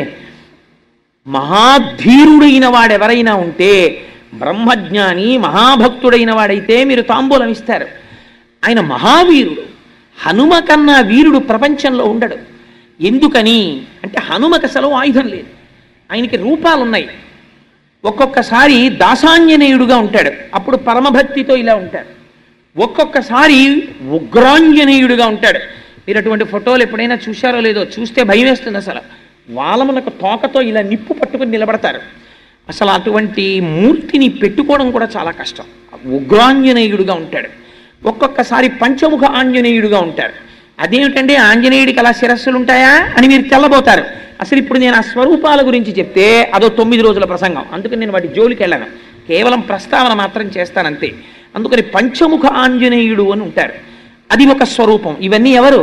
బ్రహ్మవిద్ బ్రహ్మైవ భవతి, ఆయన పరబ్రహ్మస్వరూపమై ఉన్నాడు. అటువంటి స్వరూపమునకు ధీరః అని పిలుస్తారు. అటువంటి ధీరుడు కనుక అందుకే సుందరకాండ ప్రారంభం చేస్తే ధీరస్సలిల కల్పేషు విచచార యథాసుఖం అని మొదలుపెట్టారు మహర్షి. మహాధీరుడు, ధీమంతుడు, ధీహి అన్న పదాన్ని ప్రయోగించారంటే గొప్ప బుద్ధిశాలి, బ్రహ్మజ్ఞాని. అటువంటి వాడికి మీరు ఒకటి బాగా జ్ఞాపకం పెట్టుకోండి, చాలా మేధాసంపత్తి ఉన్నవాడు కొన్ని కాలముల యందు పిరికివాడై ఉంటాడు. ఆయనకి చాలా బలం ఉంటుంది, చాలా మంత్రములు వచ్చు, చాలా విషయాలు తెలుసు, కానీ పిరికివాడు. నాకెందుకు ఎదురు గొడవ అంటాడు. బ్రాహ్మణుడికి పిరికితనం ఉండాలంది శాస్త్రం. ఎందుకో తెలుసా అండి? బ్రాహ్మణ పిరికిరా పంతులు గారి పిరికాడంటాడు. బ్రాహ్మణుడికి పిరికితనం లేదనుకోండి, లోకమంతా కలిసి వచ్చి నిలబడినా సరే ఆయన ముందు మీరు నిలబడలేరు. దిగ్బలం క్షత్రియ బలం బ్రహ్మతేజో బలం బలం అని విశ్వామిత్రుడంతటి వాడు వశిష్ఠుడు అన్నాడు. దిగ్బలం క్షత్రియ బలం, క్షత్రియులు కూడా నిలబడలేరు బ్రహ్మణుడి ముందు. ఎప్పుడు బ్రాహ్మణుడే ఆగ్రహించాడా ఆయన మంత్రశక్తి ముందు నిలబడలేరు. అందుకే హనుమ ఒక మాట అన్నారు, మాదృశాని విశిష్టాని మహాత్మనాం సుగ్రీవ వశవర్తిన ఆగమిష్యతి సుగ్రీవ సర్వేషాంబో నిషూదన నీయమస్తి పురీం లంకాం నయూయం నచరావణ యస్మాదిక్ష్వాకు నాదేన బద్ధం వైరం మహాత్మన అన్నారు. ఏమిరా రాక్షసులారా మీరు అహంకరిస్తున్నారు, నా వంటి మహాబలులు సుగ్రీవుడికి వశవర్తులై ఉన్నారు. సుగ్రీవుడు వస్తున్నాడు, సుగ్రీవుడు అడుగు పెట్టాడా, సుగ్రీవుడు అంటే అంటే మంచి గ్రీవం అంటే కంఠము కలిగిన వాడు, వేదమును ఉపాసన చేసిన వాడు, స్వరము తెలిసిన మహాపండితుడు, వేదము యొక్క మంత్రముల చేత ప్రతిపాదింపబడిన పరబ్రహ్మ యొక్క స్వరూపమును గుర్తిరిగినటువంటి మహాపురుషులైనటువంటి వారు, బ్రహ్మజ్ఞానులైనటువంటి వాడు, యోగి పురుషుడైనటువంటి హనుమ ఆత్మదర్శనమైన తరువాత, సీతమ్మ దర్శనమైన తరువాత ఈ మాట అన్నారు, నీయమస్తి పురీం లంకాం నయూయం నచరావణ. ఈ లంక లేదు, మీరు లేరు, ఈ రాక్షసులు లేరు, సర్వనాశనం అయిపోతోంది. ఎందుకవుతోంది? యస్మాద్ ఇక్ష్వాకునాథేన బద్ధం వైరం మహాత్మన. ఇక్ష్వాకునాథుడైనటువంటి ధర్మమూర్తి అయిన రామచంద్రమూర్తితో మీరు వైరం పెట్టుకున్నారు, అందువల్ల మీరు నశించిపోతారని చెప్పారు. ఒక యోగి నోటి వెంట ఆ మాట వచ్చింది, అంతే. లంక లేదు, రావణుడు లేడు, రాక్షసులు లేరు, అందరూ నశించిపోయారు. లంకా దహనం చేసేటప్పుడు ఒక్క విభీషణుడి ఇల్లు హనుమ వదిలిపెట్టారు. ఆ ఒక్క విభీషణుడికే పట్టాభిషేకం. ఆయన మాత్రమే లంకని పరిపాలిస్తాడు. మిగిలిన వాళ్ళందరూ నశించిపోవలసిందే పుత్రమిత్ర కళత్రాదులతో. అందుకని ఆయన బ్రహ్మజ్ఞాని, బ్రహ్మము, మహావీరుడు. ఏకకాలమునందు బలము ఉంటుంది, కానీ ఎవరి జోలికి ఆయన వెళ్ళరు. మీరు అందుకే చూడండి, ఎప్పుడో నేను చేస్తానని ముందుకి హనుమ రారు. నియంత్రణలో ఉంటుంది, బలం నిగ్రహంలో ఉంటుంది. జాంబవంతుడికే తెలిసి రహస్యం. రామాయణంలో ఆయన వస్తాడు, వచ్చి ఒక్కసారి చెప్తాడంతే, మహానుభావ హనుమ నువ్వు రక్షించకపోతే ఎవరు రక్షిస్తారయ్యా, ఈ మాట అనాలి. అందుకే అమ్మవారు కూడా, సీతమ్మ తల్లి కూడా, తమస్మిన్ కార్య నిర్యోగే ప్రమాణం హరిసత్తమ హనుమాన్ యత్నమాస్తాయ దుఃఖక్షయకరో భవ. తమస్మిన్ కార్య నిర్యోగే అని 1కి 10 మాటలు. తమస్మిన్ కార్య నిర్యోగే, హనుమా నీ వల్లే ఈ పని అవ్వాలి, నీ వల్లే ఈ పని అవ్వాలి, నువ్వు అందుకు సమర్థుడవు, నువ్వు రక్షించాలి అంటారు. అనగానే ఆయన బలమైన తెలుసుకుంటారు. అంతే, ఒక్కసారి పెరిగిపోతారు. ఇక ఎంతమంది అవనివ్వండి, ఆయనకు ఆయుధాలు అక్కర్లేదు. అంతే, శిలాభిస్తు ప్రహరత పాదపైశ్చ సహస్రశ అర్ధయిత్వా పురీం లంకాం అభివర్జ్య చ మైథిలీం సమృద్ధార్థో గమిష్యామి విశతాం సర్వరక్షసాం అని బయలుదేరి రాక్షస సంహారం చేస్తారు, బ్రహ్మజ్ఞానోపదేశం చేస్తారు. కేవలము ఏదో తన యొక్క శక్తి చేత రక్షించడము మాత్రమే కాదు. మీరు జ్ఞాపకం పెట్టుకోండి, హనుమ దగ్గర ఒక గొప్పతనం ఉన్నది. అందుకే ఆకు పూజ చేస్తారు. నువ్వెవరు ఆయనకి ఆకు పూజ చేయడానికి? అందుకే వాక్యమును సరిదిద్దుకోవాలి. ఈనాడు హనుమ నా చేత ఆకు పూజ స్వీకరించి నన్ను ధన్యుణ్ణి చేశారనాలి. ఫలానా వారికి ఇవాళ నేను తాంబూలం ఇచ్చాననకూడదు, వారికి తాంబూలం ఇచ్చుకునే అదృష్టాన్ని వారు నాకు ఇచ్చారనాలి. వారు పుచ్చుకోకపోతే నీ బ్రతుకు ఏమవుతుంది? నువ్వు ఇవ్వలేవు కదా. వారు పుచ్చుకున్నారు, వారు పుచ్చుకోవడం నీ జన్మకు అదృష్టం. అయ్యా ఇవాళ నైమిత్తిక తిథి మేము స్వీకరించామన్నారనుకోండి, వారు నువ్వేమిస్తావు? నువ్వు ఇవ్వలేవు. వారు అనుగ్రహం ప్రసరించిందనుకో, నిన్ను ధరించాలని వారు అనుకున్నారనుకో, నువ్వు ఇచ్చిన తాంబూలం వారు స్వీకరించవచ్చు. స్వీకరించి ఇవాళ వారు ఆశీర్వచనం చేశారనుకో, అది నీ యందు నిలబడిపోతుంది.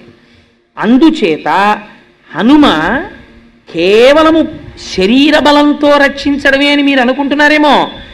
హనుమ కాలాతీతుడై రక్షణ చేస్తారు. మీకు ఒక్క ఉదాహరణ చెప్తాను. సముద్రమునకు సేతువుని బంధిస్తున్నారు. ఆ సేతు నిర్మాణం జరుగుతోంది. ఏవో చెట్లు తెస్తున్నారు, రాళ్ళు తెస్తున్నారు, కొండలు తెస్తున్నారు, అన్నీ తెస్తున్నారు. హనుమ ఏ కొండ దగ్గరికి, ఏ రాయి దగ్గరికి వెళ్ళి దాన్ని కదిపితే అది పులకరించిపోయేదట. అమ్మయ్య చాలు, హనుమ వచ్చి నన్ను ముట్టుకున్నారని. ఇప్పుడు ఏమైంది? ఒక బ్రహ్మజ్ఞాని యొక్క స్పర్శ తగిలింది. రాతిలో ఉన్నటువంటి రాతితనం పోతుంది. అది గమ్మత్తు. పోయి ఒక్కొక్క నాడు ఒక్కొక్క వస్తువు గమ్మత్తుగా పనికొస్తుంది. అందుకే మీకు రాతిని ఉపాసన ఎక్కడ చేస్తారో తెలుసా అండి? చెక్కితే తీసుకొచ్చి గుళ్ళో పెడతారు. సాలగ్రామం అయితే అభిషేకం చేస్తారు. రెండూ కాకపోయినా రాతిని రాతిగా పూజ చేసేది 2 సార్లే. ఒకటి ఉపనయనంలో చేస్తారు, 2 వివాహంలో చేస్తారు. ఎప్పుడు చేశారండి అని మీకు అనుమానం రావచ్చు. సన్నికల్లు తొక్కింది అంటారు. రాయి దగ్గరికి తీసుకెళ్ళి కొత్త కోడల్ని తొక్కమంటారు. ఒకసారి శంకరాచార్యులు వారు దెప్పి పొడిచారు సౌందర్యలహరిలో. మా గొప్పవాళ్ళు ఏవయా పరమశివుడు ఇంత సౌందర్యవతి మా అమ్మని వివాహం చేసుకుని తీసుకెళ్ళి సన్నికల్లు తొక్కించాడా, మా అమ్మ కాలు నొప్పెట్టదు, గొప్పవాడేలే, భలేవాడికి ఇచ్చాం మా అమ్మని తీసుకెళ్ళని. అంటే ఆయన భక్తి అటువంటిది. అందుకని ఆడపిల్లని తీసుకెళ్ళి సన్నికల్లు తొక్కించారంటారు మంత్రంతో. ఎందుకు తొక్కిస్తారో తెలుసా అండి? ఇప్పుడు మనకి ఎందుకు తొక్కించారో మనకి తెలియదు, ఎందుకు తొక్కామో మనకి తెలియదు, తొక్కించిన వాడికి ఎందుకు తొక్కించాడో తెలియకపోతే ఇంకంతకన్నా అదృష్టం ఇంకోట్లేదు. ఎందుకు తొక్కిస్తారంటే రాయి తొక్కినా కదలకుండా అచలమై ఎలా ఉంటుందో నువ్వు అత్తవారింటికి వెళ్ళినప్పుడు మొట్టమొదట అన్నీ కొత్త పరిచయాలి. అందుకని ఏమొస్తుందంటే ప్రిజడీస్ అంటే నీ అంత నువ్వు నిర్ణయం తీసుకోగలిగిన స్థితి పైకి ప్రచోదనం అవుతుంది. ఎవరో ఒక ఆయన వస్తాడు, ఏ మరిది గారో, వదిన్ని చూసి సంతోషం, ఏదో ఒక బుక్కును జోక్ వేసేస్తాడు. వదిన పట్ల అలా జోక్ వేయకూడదని అతనికి తెలియదు. కానీ నువ్వు వెంటనే ఒక నిర్ణయానికి వచ్చేసావనుకో, రాత్రి ఆయనకి పాలపోంగు. ఆయన దగ్గరికి వెళ్ళి మీ తమ్ముడు ఎలా అన్నాడో తెలుసా, నా మనసు చిన్నబుచ్చుకుంది అన్నావు అనుకో, అన్నదమ్ముల అనుబంధం అది జీవితాంతం ఉండవలసిన అనుబంధం. నువ్వు గబుక్కుని అన్న మాటకి అంత తోడ పుట్టిన వాడి మీద కూడా చిన్న తేడా స్వభావం వచ్చేస్తుంది. ఆయన్ని కన్న తండ్రి గారి మీద నువ్వు ఒక్క మాట గబుక్కునంటే ఆయనకి తండ్రితో విరోధం వస్తుంది. మీ అమ్మగారు పీక్కు తినేస్తోంది మీకే ఆఫీస్కి ఎడతారు అనో మాట అంటే తల్లి పట్ల వికర్షణ వస్తుంది. అలా తొందరపడి నువ్వు నిర్ణయాలు తీసుకుని మాట మాట్లాడి ఆ ఇంట్లో పుట్టిన పిల్లవాడిని ఆ కుటుంబాన్ని 2గా 3గా భాగిస్తావేమో. నువ్వు ఉండడం వల్ల నువ్వు వెళ్ళడం వల్ల ఇంకా ఆ ఇంట్లో అన్నదమ్ములు కలుసుకోని పరిస్థితి వస్తుందేమో. అందుకే శాస్త్రమునందు మర్యాదతో ప్రవర్తించాలి. అలా చెయ్యి సుమా. రాయి ఎంత కఠినముగా తొక్కినా కదలక లేకుండా ఉంటుందో అలా తొందరపడి నిర్ణయాలు రాకుండా నీ మనస్సు అంత జాగ్రత్తగా ఉండుగాక. ఎందుకని? కోడలే ఆ ఇంటి వైభవాన్ని నిర్ణయిస్తుంది అని మంత్రము చేత మనస్సుకి ఆ శక్తినివ్వడానికి సన్నికల్లు తొక్కిస్తారు. అంత దీర్ఘాయుష్యు రావాలని ఉపనయనంలో గురువు శిష్యుడితో తొక్కిస్తాడు. అటువంటి రాతికి పూజ లేదు. ఆ రాయి మీద ఎప్పుడో ఒక మహానుభావుడు కూర్చుంటే దాని జన్మ ధన్యం అవుతుంది. మళ్ళీ ఆవుగానో పక్షిగానో పుడుతుంది. అది అప్పటి వరకు కదలిక ఉండదు. అటువంటి రాయి ఒక మహానుభావుడు వచ్చి పట్టుకున్నాడు అనుకోండి, ఎంత పులకరించిపోతుంది. అమ్మయ్య నా జన్మ ధన్యమైపోయింది. ఆయన పట్టుకోవడం కాదు, నన్ను తీసుకెడుతున్నాడు. ఎక్కడికి తీసుకెడుతున్నాడు? రామకార్యంలోకి. ఇప్పుడు ఎక్కడ పడేస్తాడు? సముద్రంలో పడేస్తాడు. ఇప్పుడు ఎవరు తొక్కుతారు? రామకార్యం మీద వెళ్ళే వానరులందరూ తొక్కుతారు. ఎంత పుణ్యం, ఎంత పుణ్యం అని హనుమ చేత్తో ముట్టుకుంటే చాలని పర్వతాలు రాళ్ళు ఉత్సాహపడిపోయేవిట. ఒక పర్వతాన్ని హనుమ కదిలించారు, ఎత్తి పట్టుకున్నారు, సగం దూరం తీసుకొచ్చారు. దాన్ని తీసుకురాకని రాముడు చెప్పినట్టు అయింది. అక్కడ పెట్టేసి వెళ్ళిపోయారు. వెళ్ళిపోతుంటే పర్వతం ఏడ్చింది, కదలలేదు. హనుమా హనుమా అని పిలిచి ఏడ్చిందిట. ఏమి ఏడుస్తున్నావు అన్నారు స్వామి. అంటే అన్ని పర్వతాలు తీసుకెళ్ళి సముద్రంలో పడేసావు, రామకార్యంలో వినియోగం అయ్యాయి. నేను ఎంత అల్పుడనో, ఎంత పాపభూయిష్టమైన శరీరమో. నిజంగా వాళ్ళు ఎవరో, నేను రామాయణం చెప్పే రోజుల్లో పాట పాడుతుండేవారు, నాకు చాలా గమ్మత్తుగా ఉండేది. ఏదో రాతినైనా కాకపోతిని రామపాదము సోకగా, ఏదో ఆఖరికి సాకలినైనా కాకపోతిని ఆ రాముణ్ణి కనీసం నింద చేసైనా సరే రామనామము చెప్పగా, పక్షులు పశువులు రాముడి గురించి చెప్తుంటే మనిషినై ఉండి కూడా రామనామము చెప్పకపోతిని అని బాధపడుతూ వాళ్ళు పాట పాడుతుండేవారు. చాలా గమ్మత్తుగా ఉండేది నాకు ఆ పాట వింటుంటే. అలా ఒక పర్వతం నేను పడలేకపోయాను సముద్రంలో అని ఏడుస్తోంది. చూస్తే హనుమ వెనక్కి వచ్చారు. ఎందుకు ఏడుస్తున్నావు అని అడిగారు. అడిగితే నన్ను సగం దూరం తీసుకొచ్చి వదిలేశారు, నన్ను తీసుకెళ్ళలేదు అంటే నాకు రామాజ్ఞ కింద వినపడింది ఆ పర్వతాన్ని త్యాకు అని. అందుకుని ఏడవకు, నేను కనుక్కొస్తాను, నన్ను ఎందుకు తేవద్దన్నారో స్వామి అని రామచంద్రమూర్తి వెళ్ళి నాకేమిటో మీ ఆజ్ఞలా వినపడింది, ఆ పర్వతాన్ని మధ్యలో వదిలేశాను, యథార్థమనకు మీ ఆజ్ఞ ఉన్నదా, తీసుకురావద్దు అని అడిగారు. అడిగితే స్వామి అన్నారు, అవును, ఆ పర్వతమునకు ఒక మహోత్కృష్టమైన స్థితి ఉంది. కేవలము ఈ పుణ్యం కాదు, ఇంతకన్నా గొప్ప పుణ్యంతో నాకు బిరుదునామాన్ని ఇచ్చేటటువంటి స్థితికి ఆ కొండ ఒక రోజున వస్తుంది. ఎప్పుడో తెలుసా? వచ్చే అవతారంలో నేను కృష్ణమూర్తిగా వస్తాను. ఆ కొండని 7 రోజులు నా చిటికిని వీలి మీద ఎత్తి పట్టుకుంటాను. అప్పుడు నన్ను గోవిందుడని పిలుస్తారు. ఆనాడు ఆ పర్వతానికి నేను పూజ చేయిస్తాను. ఇదిగో ఈ పర్వతానికి పూజ చెయ్యండి అని చేయిస్తాను. అందుకని ఆ పర్వతం చాలా పుణ్యమైంది. దాన్ని కేవలం సముద్రంలోనైనా పడేయడం హనుమా, అందుకని తేవద్దన్నాను. నువ్వు పట్టుకోవడం వల్ల ఇప్పుడు ఆ పర్వతానికి మరింత పుణ్యం వచ్చేసింది. ఎవరు చెప్పుకున్నా గోవిందా గోవిందా గోవిందా అని ఆ రోజున గోవర్ధన పర్వతాన్ని స్వామి పైకెత్తాడని చెప్పుకుంటారు. అంత గొప్పతనం ఆ పర్వతానికి వచ్చిందన్నారు. హనుమ ముట్టుకుంటే, హనుమ స్పృశిస్తే, హనుమతో మాట్లాడితే చాలు ఉద్ధరింపబడ్డాయి. మీరు అందుకే రామాయణాన్ని ఆ కోణంలో పరిశీలన చెయ్యాలి. అందుకే మీరు చూడండి, హనుమతో సంఘం ఉందనుకోండి మీకు. సుగ్రీవుడు హనుమని నమ్ముకున్నాడు. ఒక్కొక్కసారి హనుమ ఎలా మాట్లాడేవారో తెలుసా? సుగ్రీవుడిని తలకాయ తీసేసుకోవాలి సుగ్రీవుడు. రామలక్ష్మణులు నడిచి వచ్చేస్తున్నారు కిష్కింధకాండలో. చూశాడు సుగ్రీవుడు, అంతే భయపడి పారిపోతున్నాడు. ఎందుకు అలా పారిపోతున్నావు అన్నారు హనుమ. వాళ్ళని చూస్తే చూడు ఎలా ఉన్నారో, చాలా తేజోవంతులుగా ఉన్నారు, నన్ను చంపడానికి మా అన్న పంపించి ఉంటాడు, అందుకని పారిపోతున్నాను అన్నారు. అంటే హనుమ అడిగారు, రేపు పొద్దున్న రాజ్య పరిపాలన చెయ్యవలసినటువంటి ప్రభువుకు ఉండవలసిన లక్షణం ఏదైనా ఉందా నీలో? ఇంత పిరికితనమా? వచ్చిన వారెవరో తెలుసుకోకుండానే పరుగులు పెడుతుంటావా? ఏమిటి దైన్య బుద్ధి? సిగ్గుగా లేదు నీకని అడిగారు. అడిగితే సుగ్రీవుడు అన్నాడు, అయితే నువ్వు వెళ్ళి కనుక్కొస్తావా వాళ్ళు ఎవరో అన్నాడు. అని మళ్ళీ ఎంత అనుమానం అంటే, నువ్వు హనుమగా విడితే నాకు భయం, వేషం మార్చుకుని వెళ్ళన్నాడు. తన ప్రభువుకి నమ్మకం కల్పించడం కోసమని తాను పరివ్రాజకుడిగా మారి రామలక్ష్మణుల దగ్గరికి వెళ్ళారు. వెళ్ళి ఇలా చూడగానే వీళ్ళ దగ్గర దొంగ వేషాలతో మాట్లాడక్కర్లేదని మళ్ళీ వానరం అయిపోయి మాట్లాడి తన ప్రభువు దగ్గరికి వచ్చినప్పుడు, నువ్వు అలా వెళ్ళి మాట్లాడేసావు, వాళ్ళు గుర్తుపట్టేసి అలా ఉంటారని మళ్ళీ పారిపోతాడేమోనని మళ్ళీ పరివ్రాజకుడిగా వచ్చారు. ఏమి బుద్ధిమతాం వరిష్టం అండి! ఆయనతో సంఘం ఉంటే చాలు, బ్రతికించేస్తారు. రామలక్ష్మణుల్ని తీసుకెళ్ళి సుగ్రీవుడికి స్నేహం చేయించారు, అంతే. సుగ్రీవుడికి పట్టాభిషేకం అయిపోయింది. అప్పటి వరకు తాను ఏ భార్యని విడిచిపెట్టి ఉన్నాడో ఆ రుమతో మళ్ళీ తిరిగి జీవించేటటువంటి అదృష్టాన్ని పొందాడు. పోయిన పట్టాభిషేకం మళ్ళీ తిరిగి కలిగింది, రాజ్యం వచ్చింది, అధికారం వచ్చింది, పోగొట్టుకున్న భార్యని తిరిగి పొందాడు. ఎవరి వల్ల? ఒక్క హనుమ పక్కన సచివుడిగా ఉండడం వల్ల. అంగదుడితో కలిసి దక్షిణ దిక్కుకు వెళ్ళారు. విడితే అంగదుడు అనరాని మాటలన్నీ అన్నాడు సుగ్రీవుణ్ణి. నాకేం యవరాజ్య పట్టాభిషేకం కావాలని చేశాడనుకుంటున్నావా? అంత ప్రీతి నా మీద ఏం లేదు, మా నాన్నని చంపేశాడు, నేనంటే చాలా కోపం, రాముడు నాకు యవరాజ్య పట్టాభిషేకం చెయ్యమన్నాడు కాబట్టి చేశాడు, ఎప్పుడు అవకాశం దొరుకుతుందా చంపేద్దామని చూస్తున్నాడు. ఇప్పుడు 4 రోజులు టైం అయిపోయింది కదా, వెనక్కెడితే నన్ను చంపేస్తాడు, మా పినతండ్రి సంగతి నీకేం తెలుసు, నేను రాను ప్రాయోపవేశం చేస్తానన్నాడు. నిజంగా మాట్లాడడం అంటే ఏమిటో మీరు హనుమ దగ్గర తెలుసుకోవాలి.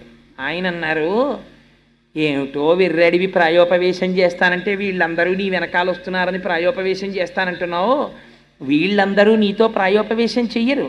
వీళ్ళకి 3 రోజులు 4 రోజులు అయిపోయిన తర్వాత మళ్ళీ భార్య బిడ్డలు గుర్తొస్తారు. చంపితే చంపేళ్ళేవా, అక్కడికి పోయి వాళ్ళని ఒకసారి మొహం చూపించి అక్కడే చచ్చిపోతాం, ఎందుకు వాళ్ళకు ఉన్నామో లేమో తెలియకుండా ఇక్కడ పడుండి ఎందుకు వచ్చిన జీవితం అని వెళ్ళిపోతారు. అప్పుడు ఒక్కడికి మిగిలిపోతావు. చీమ చిటుక్కుమంటే భయం, రామలక్ష్మణులు బాణం వేసేశారేమో అని. ఈ పర్వత గుహని డొల్ల చేసేస్తాయి లక్ష్మణ బాణాలు. నువ్వు ఎక్కడ దాక్కున్నా విడిచిపెట్టడు. నువ్వు శరణాగతి చేశావా వదిలిపెట్టేస్తాడు. అందుకని రామలక్ష్మణుల యొక్క బాణముల ధాటి నుంచి తప్పుకుందామని అనుకోకు అంగదా, వెనక్కి రా, కార్యం మీద బయలుదేరు, నా మాట విను, సముద్ర లంఘనం చేద్దాం బయలుదేరమని తీసుకెళ్లారు. హనుమతో సంబంధం, హనుమ మాటలు, హనుమ స్తోత్రం మిమ్మల్ని ఉద్ధరించేస్తాయి. మీకు ఇవాళ ఇంత పరమ పవిత్రమైనటువంటి రోజు కాబట్టి మీకు ఒక యథార్థమైన విషయం జ్ఞప్తి చేస్తాను. ఇది పరాశర సంహితాంతర్గతం. ఎప్పుడైనా మీకు ఒంట్లో బాగుండలేదు, మీకు అంత పెద్ద అనారోగ్యం మీ ఒంట్లో ఉందన్న సంగతే మీకు తెలియదు అనుకోండి. అలా తెలియని పరిస్థితుల్లో అనుకోకుండా ఎప్పుడో హాస్పిటల్కి వెళ్తే డాక్టర్ గారు చూసి, అమ్మో మీలో చాలా తేడా ఉందండి, మీకు తెలియట్లేదు, కానీ ఓసారి ఫలానా టెస్ట్ చేయించండి అని ఏదో టెస్ట్ చేసి, అయ్యా మీకు తెలియదు కానీ మీ జీవితంలో చాలా ప్రమాదకరమైన వ్యాధి లోపల పొంచి ఉన్నది అంటే, అలాంటప్పుడు ఏం చెయ్యాలి అని అడిగితే ఏం చెప్పారో తెలుసా పెద్దలు? అలాంటి వాళ్ళు మండలం రోజులు దీక్షగా హనుమ చుట్టూ వక్కలతో కాని పువ్వులతో కాని ప్రదక్షిణం చేసి, ఆ ప్రదక్షిణం చేసేటప్పుడు ఒక ప్రత్యేకమైనటువంటి మంత్రం ఉంది. ఆంజనేయం మహావీరం అని స్వామిని పిలవాలి. ప్రతి ప్రదక్షిణానికి కూడా ధ్వజస్తంభం దగ్గరకు కానీ రాజద్వారం దగ్గరికి కానీ వచ్చేటప్పటికి ఆగి స్వామి వైపుకి తిరిగి ఒక్కసారి స్వామిని ఆనామంతో పిలవాలి. ఆంజనేయం మహావీరం బ్రహ్మ విష్ణు శివాత్మకం. బ్రహ్మ, విష్ణు, శివుడు మూడు మూర్తులుగా కనపడేటటువంటి ముగ్గురి యొక్క తేజస్సు ఒక్కటిగా కలిగినటువంటి పరబ్రహ్మస్వరూప బ్రహ్మ విష్ణు శివాత్మకం బాలార్క ప్రభం శాంతం. బాలసూర్యుడు ఎలా ఉంటాడో అటువంటి కాంతితో వెలిగిపోయేటటువంటి స్వరూపమున్నవాడా, పరమశాంత స్వరూపమైనటువంటి వాడా, బాలార్క ప్రభం శాంతం రామదూతం నమామ్యహం. ఓ రామదూత నమస్కరించుతున్నాను అని ధ్వజస్తంభం దగ్గర కానీ రాజద్వారం దగ్గర కానీ నిలబడి నమస్కరిస్తూ 108 మాటలు తిరిగితే మండలం రోజులు ఎటువంటి అనారోగ్యమునకైనా సరే ఏదో ఒక మార్గము దొరికి వాడి ఆయుర్దాయము పొడిగింపబడుతుంది. అంత గొప్ప స్వరూపము హనుమ యొక్క స్వరూపమని పెద్దలు మనకి అటువంటి విధానమును ఏర్పాటు చేసి ఉన్నారు. నాకు సభాముఖంగా కొన్ని విషయాలు చెప్పడానికి నేను భయం కొద్దీ, అంటే ఎవరు ఎటువంటి ఉపాసనలు చేస్తారో తొందరపడి అని నేను చెప్పను. కానీ అసలు ఇప్పటి వరకు అటువంటి ఆ స్తోత్రమును వ్రాసినటువంటి కర్త ఎవరో తెలియదు. నేను ఈ మధ్య రామాయణం చెప్తున్నప్పుడు నాకు అత్యంత ఆత్మీయుడైనటువంటి వ్యక్తి భార్యకి ఉపద్రవం వచ్చింది. వస్తే నేను సుందరకాండ చెప్పేటప్పుడు ఆ నేను ఎప్పుడు నాకు వ్యక్తిగతంగా కష్టం వచ్చినప్పుడు కూడా నేను స్వామిని అటువంటి స్తోత్రాలతో అడగలేదు. ఆ కష్టాన్ని తట్టుకునేటటువంటి శక్తిని నాకు ఇమ్మని అడిగేవాడిని అంతే. నేను ఎప్పుడు నాకు ట్రాన్స్ఫర్ అయ్యి రోజుకి నేను 200 కిలోమీటర్లు తిరిగిన రోజున సుందరకాండ చెప్పినప్పుడు కూడా నీ వల్ల నేను ట్రాన్స్ఫర్ అవ్వాలి మళ్ళీ అని నేను అడగల. నేను ఇలా తిరగడమే భగవత్ శాసనమైతే నా పాపం ఏదైనా ఉంటే దాన్ని తట్టుకునేటటువంటి శక్తి నాకు కలుగుగాక అని అడిగాను. కానీ నా మిత్రుని యందు నాకున్నటువంటి అపారమైన ప్రేమరీత్యా ఆ ఒక్కరోజునే నేను అడిగాను నా జీవితంలో. కానీ నేను ఒక శుభవార్త విన్నాను, అతని భార్యకి అంత ఉపద్రవం లేదు అని. ఆనాడు నేను గుప్తంగా స్వామికి నమస్కరించా. స్వామి నువ్వు పలికావు, ఆవిడ్ని రక్షించావు, అతను అలా నవ్వుతూ తిరగాలి చాలు నాకు. అందుచేత నేను ఎందుకు ఈ విషయం ప్రస్తావన చేస్తున్నానంటే స్వామి హనుమ యొక్క స్వరూపం అంటే సాధారణమైన స్వరూపం కాదు.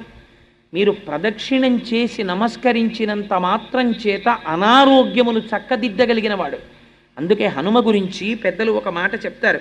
అసలు హనుమద్వైభవం చెప్పమన్నారు కానీ నేను అసలు ఏమీ ప్రారంభం చేయలేదు. ఇవాళ హనుమ జయంతి, ప్రదక్షిణం, పూజ దాని గురించే ఉండిపోయాను ఇవాళ. అందుచేత బుద్ధిర్యశో బలం ధైర్యం నిర్భయస్తు మరోగత అజాడ్యం వటుత్వంచ హనుమత్ సేవితం భవేత్. ఇవాళ అందుకే ఎలా ఉంది బహుశా హనుమ, ఇది హనుమ వైభవం కాదండి, హనుమ వైభవమే. ఎందుకంటే రామాయణాంతర్గతమైనటువంటి హనుమద్వైభవాన్ని రేపటి రోజున ప్రస్తావన చేస్తాను. ఇవాళ ఉపాసనా స్వరూపమైనటువంటి హనుమ వైభవం గురించి నేను మాట్లాడుతున్నాను. మీకు ఆశ్చర్యం ఏమిటో తెలుసా అండి, శ్రీశైలంలో కొన్ని రకాల బీరపాదుల మీద హనుమకెదురు నిలిచిన హనుమతో వస్తాయి. అలాగే తెల్ల జిల్లేడు చెట్లు కొన్ని సంవత్సరాలు బతికితే వాటి మొదలుకి హనుమకి ఎదురు నిలిచిన హనుమ వస్తారు. ఒక మహానుభావుడు ఎవరో కూడా నాకు తెలియదు. నేను ఈ మధ్య రామాయణం పూర్తి చేసినప్పుడు, రామాయణం పూర్తి చేసినటువంటి రోజున ఎప్పుడో తప్ప అసలు అలా శ్రీశైలం అరణ్యాల్లో కొండల మీద పెరిగినటువంటి బీర ఆకు మీద మాత్రమే అలా వస్తారు హనుమ. అటువంటి ఆకు ఎక్కడ సేకరించాడో ఆయన అట్ట మీద పెట్టి ఫోటో కట్టించి దాని వైభవంతో కూడా రాసి నాకు తెచ్చి బహూకరించి వెళ్ళిపోయాడు ఆయన. ఎవరో ఇప్పటికి తెలియదు, నాకు ఇప్పటికీ తెలియదు. ఇప్పటికీ మా ఇంట్లో ఆ ఫోటో ఉంది, ఆకుంది. ఇప్పుడు నన్ను అడక్కండి, ఎందుకంటే మా ఇల్లు ఇప్పుడు ప్రస్తుతం అన్నీ పెట్టుకోవడానికి అవకాశం ఉన్న ఇల్లు కాదు. ఇంకొక 6-7 నెలల్లో అలా పెట్టుకోవడానికి వాటిని చూసి తరించేటట్టుగా ఏర్పాటు ఉన్న ఇల్లు ఒకటి కట్టుకుంటున్నాను. ఓ ఫ్లాట్ ఒకటి కొనుక్కుంటున్నాను. దానికి మా దొరగారు అవి పెట్టుకోవడం కోసం ఎంత అహర్నిశలు శ్రమిస్తున్నారంటే ఆయన వాళ్ళ పిల్లల గురించి కూడా ఆలోచిస్తున్నారో లేదో, ఆయన గురించి ఆలోచిస్తున్నారో లేదో, కానీ కోటేశ్వరరావు గారి ఇంట్లో ఆయన రోజు లేవగానే చూడాలని కోరుకున్నవి పెట్టుకోవడానికి వీలుగా కబ్బోర్డ్స్ ఎలా ఉండాలన్న దాని మీద అధ్యయనమే ప్రస్తుతం ఆయన పని. అంత కష్టపడుతున్నారు మహానుభావుడు. అలా పెట్టిన నాడు మీరు ఎప్పుడైనా మా ఇంటికి వచ్చినప్పుడు మీరు ఆ హనుమ యొక్క స్వరూపాన్ని దర్శనం చేద్దరు. కానీ హనుమ ఇప్పటికీ అలా కొన్ని పాదుల మీద కొన్ని చెట్ల మీద వస్తారు, వాటిని తెచ్చి ఉపాసన చేస్తారు. స్వామి అలా ఉంటే స్వామి సర్వకాలముల యందు కాపాడతారు. సరే, నేను ఇంతకీ ఎందుకు చెప్పానంటే ఈ మాట, బుద్ధిర్యశో బలం ధైర్యం. ప్రతిరోజు ఒక్కసారి పిల్లలు కానీ పెద్దలు కానీ హనుమ యొక్క మూర్తి ముందు నిలబడి, హనుమ యొక్క మూర్తి లేని ఇల్లు ఉంటుందని నేను అనుకోవట్లేదు, నిలబడి ఒక్కసారి స్వామి అని ఇలా నమస్కారం చేశారనుకోండి, ప్రయాణానికి వెళ్ళే ముందు హనుమ యొక్క నామాలు కొన్ని ఉన్నాయి. ఆ నామములను మీరు ఒక్కసారి చదివి బయలుదేరారనుకోండి, ప్రయాణ కాలంలో వెడుతున్నప్పుడు మీకు ఏదైనా ప్రమాదము జరగవలసి ఉన్నది అనుకోండి, గ్రహరీత్యా, అప్పుడు యాక్సిడెంట్ అంటారు, ప్రమాదం జరిగి నెత్తురు చిందవలసినటువంటి రోజు గ్రహస్థితిలో వచ్చిందనుకోండి, అప్పుడు మీరు హనుమానం జనాసూను వాయుపుత్రో మహాబల రామేష్ట ఫల్గుణస్సక పింగాక్షో అమిత విక్రమ బుధదిక్రమణశ్చైవ అని ఆ నామాలు ఉంటాయి. ఆ నామాల్ని మీరు ఒక్కసారి చదువుకునేవి ఎన్నో ఉండవు. ద్వాదశైతాని నామాని కపీంద్రస్య మహాత్మన, 12 నామాలు. 12 నామాలు చదివి మీరు వెళ్ళారనుకోండి, ఆ రోజు మీకు ఏ చెయ్యి తెగిపోవడమో, కాలు తెగిపోవడమో, తల పగిలిపోవడమో అయిపోయి నెత్తురు వరదలై కింద పడిపోయి స్పృహలేని స్థితిలో ప్రాణాపాయమునకు వెళ్ళవలసిన వాణ్ణి స్వామి ఏం చేస్తారో తెలుసా అండి?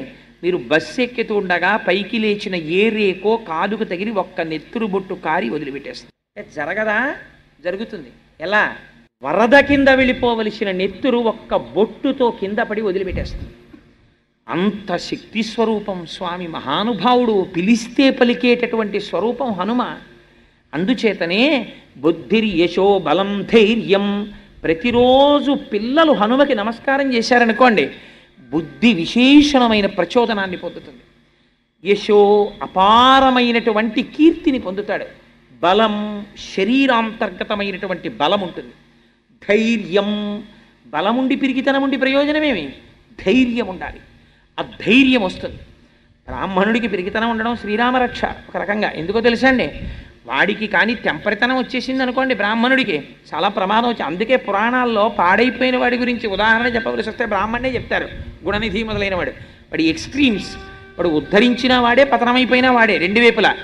పట్టకూడని వాడు బాణం పట్టాడు అనుకోండి, ద్రోణాచార్యుల వారు ధనస్సు పట్టారనుకోండి, దారుణంగా చంపేశాడు. అందుకే కృష్ణుడు పాపం లేదురా అశ్వత్థామహత కుంజరహ అని ధర్మరాజా నువ్వు చెప్పన్నాడు. ఎందుకు? నువ్వు గురువువి, బ్రాహ్మణుడివి, ఉపదేశం వరకే. నువ్వు ఆయుధం పట్టడం ఏమిటి? నువ్వు ఆయుధం పట్టుకుని వచ్చి మంత్రాలు చదివి ధనుర్వేదంలోవి బాణప్రయోగం చేస్తావా? శిష్యుల్ని చంపేస్తావా? ఒక బ్రాహ్మణుడు చెయ్యకూడని పని చేశావు. అందుకని నీకింత దారుణమైన శిక్ష వెయ్యొచ్చు. అందుకని నీ కొడుకు చచ్చిపోయాడని చెప్పేటప్పటికీ నీలో బ్రాహ్మణ్యం పైకొచ్చింది. అయ్యో కొడుకు చచ్చిపోయాడా అని ధనస్సు వదిలేశావు. బ్రాహ్మణుడికి లోకమంతా తన సంతానమే. తన బిడ్డల్ని చూసినట్టు లోకాన్ని చూడాలి బ్రాహ్మణుడు. అలాంటిది నువ్వు ధనస్సు పడతావా? అందుకని ధర్మరాజా నువ్వు ఈ మాట చెప్పచ్చని చెప్పి చంపించారు కృష్ణ పరమాత్మ. అధర్మం కాదు, అధర్మము ద్రోణుని యందుంది. అందుకే బ్రాహ్మణుడికి సహజంగా పంతులు గారికి పిరికితనం అని అంటారు. పంతులు గారు పిరికాడు కాకపోతే లోకానికి ఉపద్రవం వచ్చేస్తుంది. అందుకే పంతులు గారు పిరికితనంగా ఉండడం నీకు అదృష్టం. ఆయన ఏం ప్రయోగాలు చేయడు, ఆయన ఏం మంత్రశాస్త్రాన్ని తన రక్షణకు ఉపయోగించుకోడు, లోకమును రక్షించడానికి ఉపయోగిస్తాడు. అందుచేత ఎందుకు ఈ మాట చెప్పానంటే, బలం అంటే శరీరమునకు బలము ఈశ్వరార్చనకు కావాలి.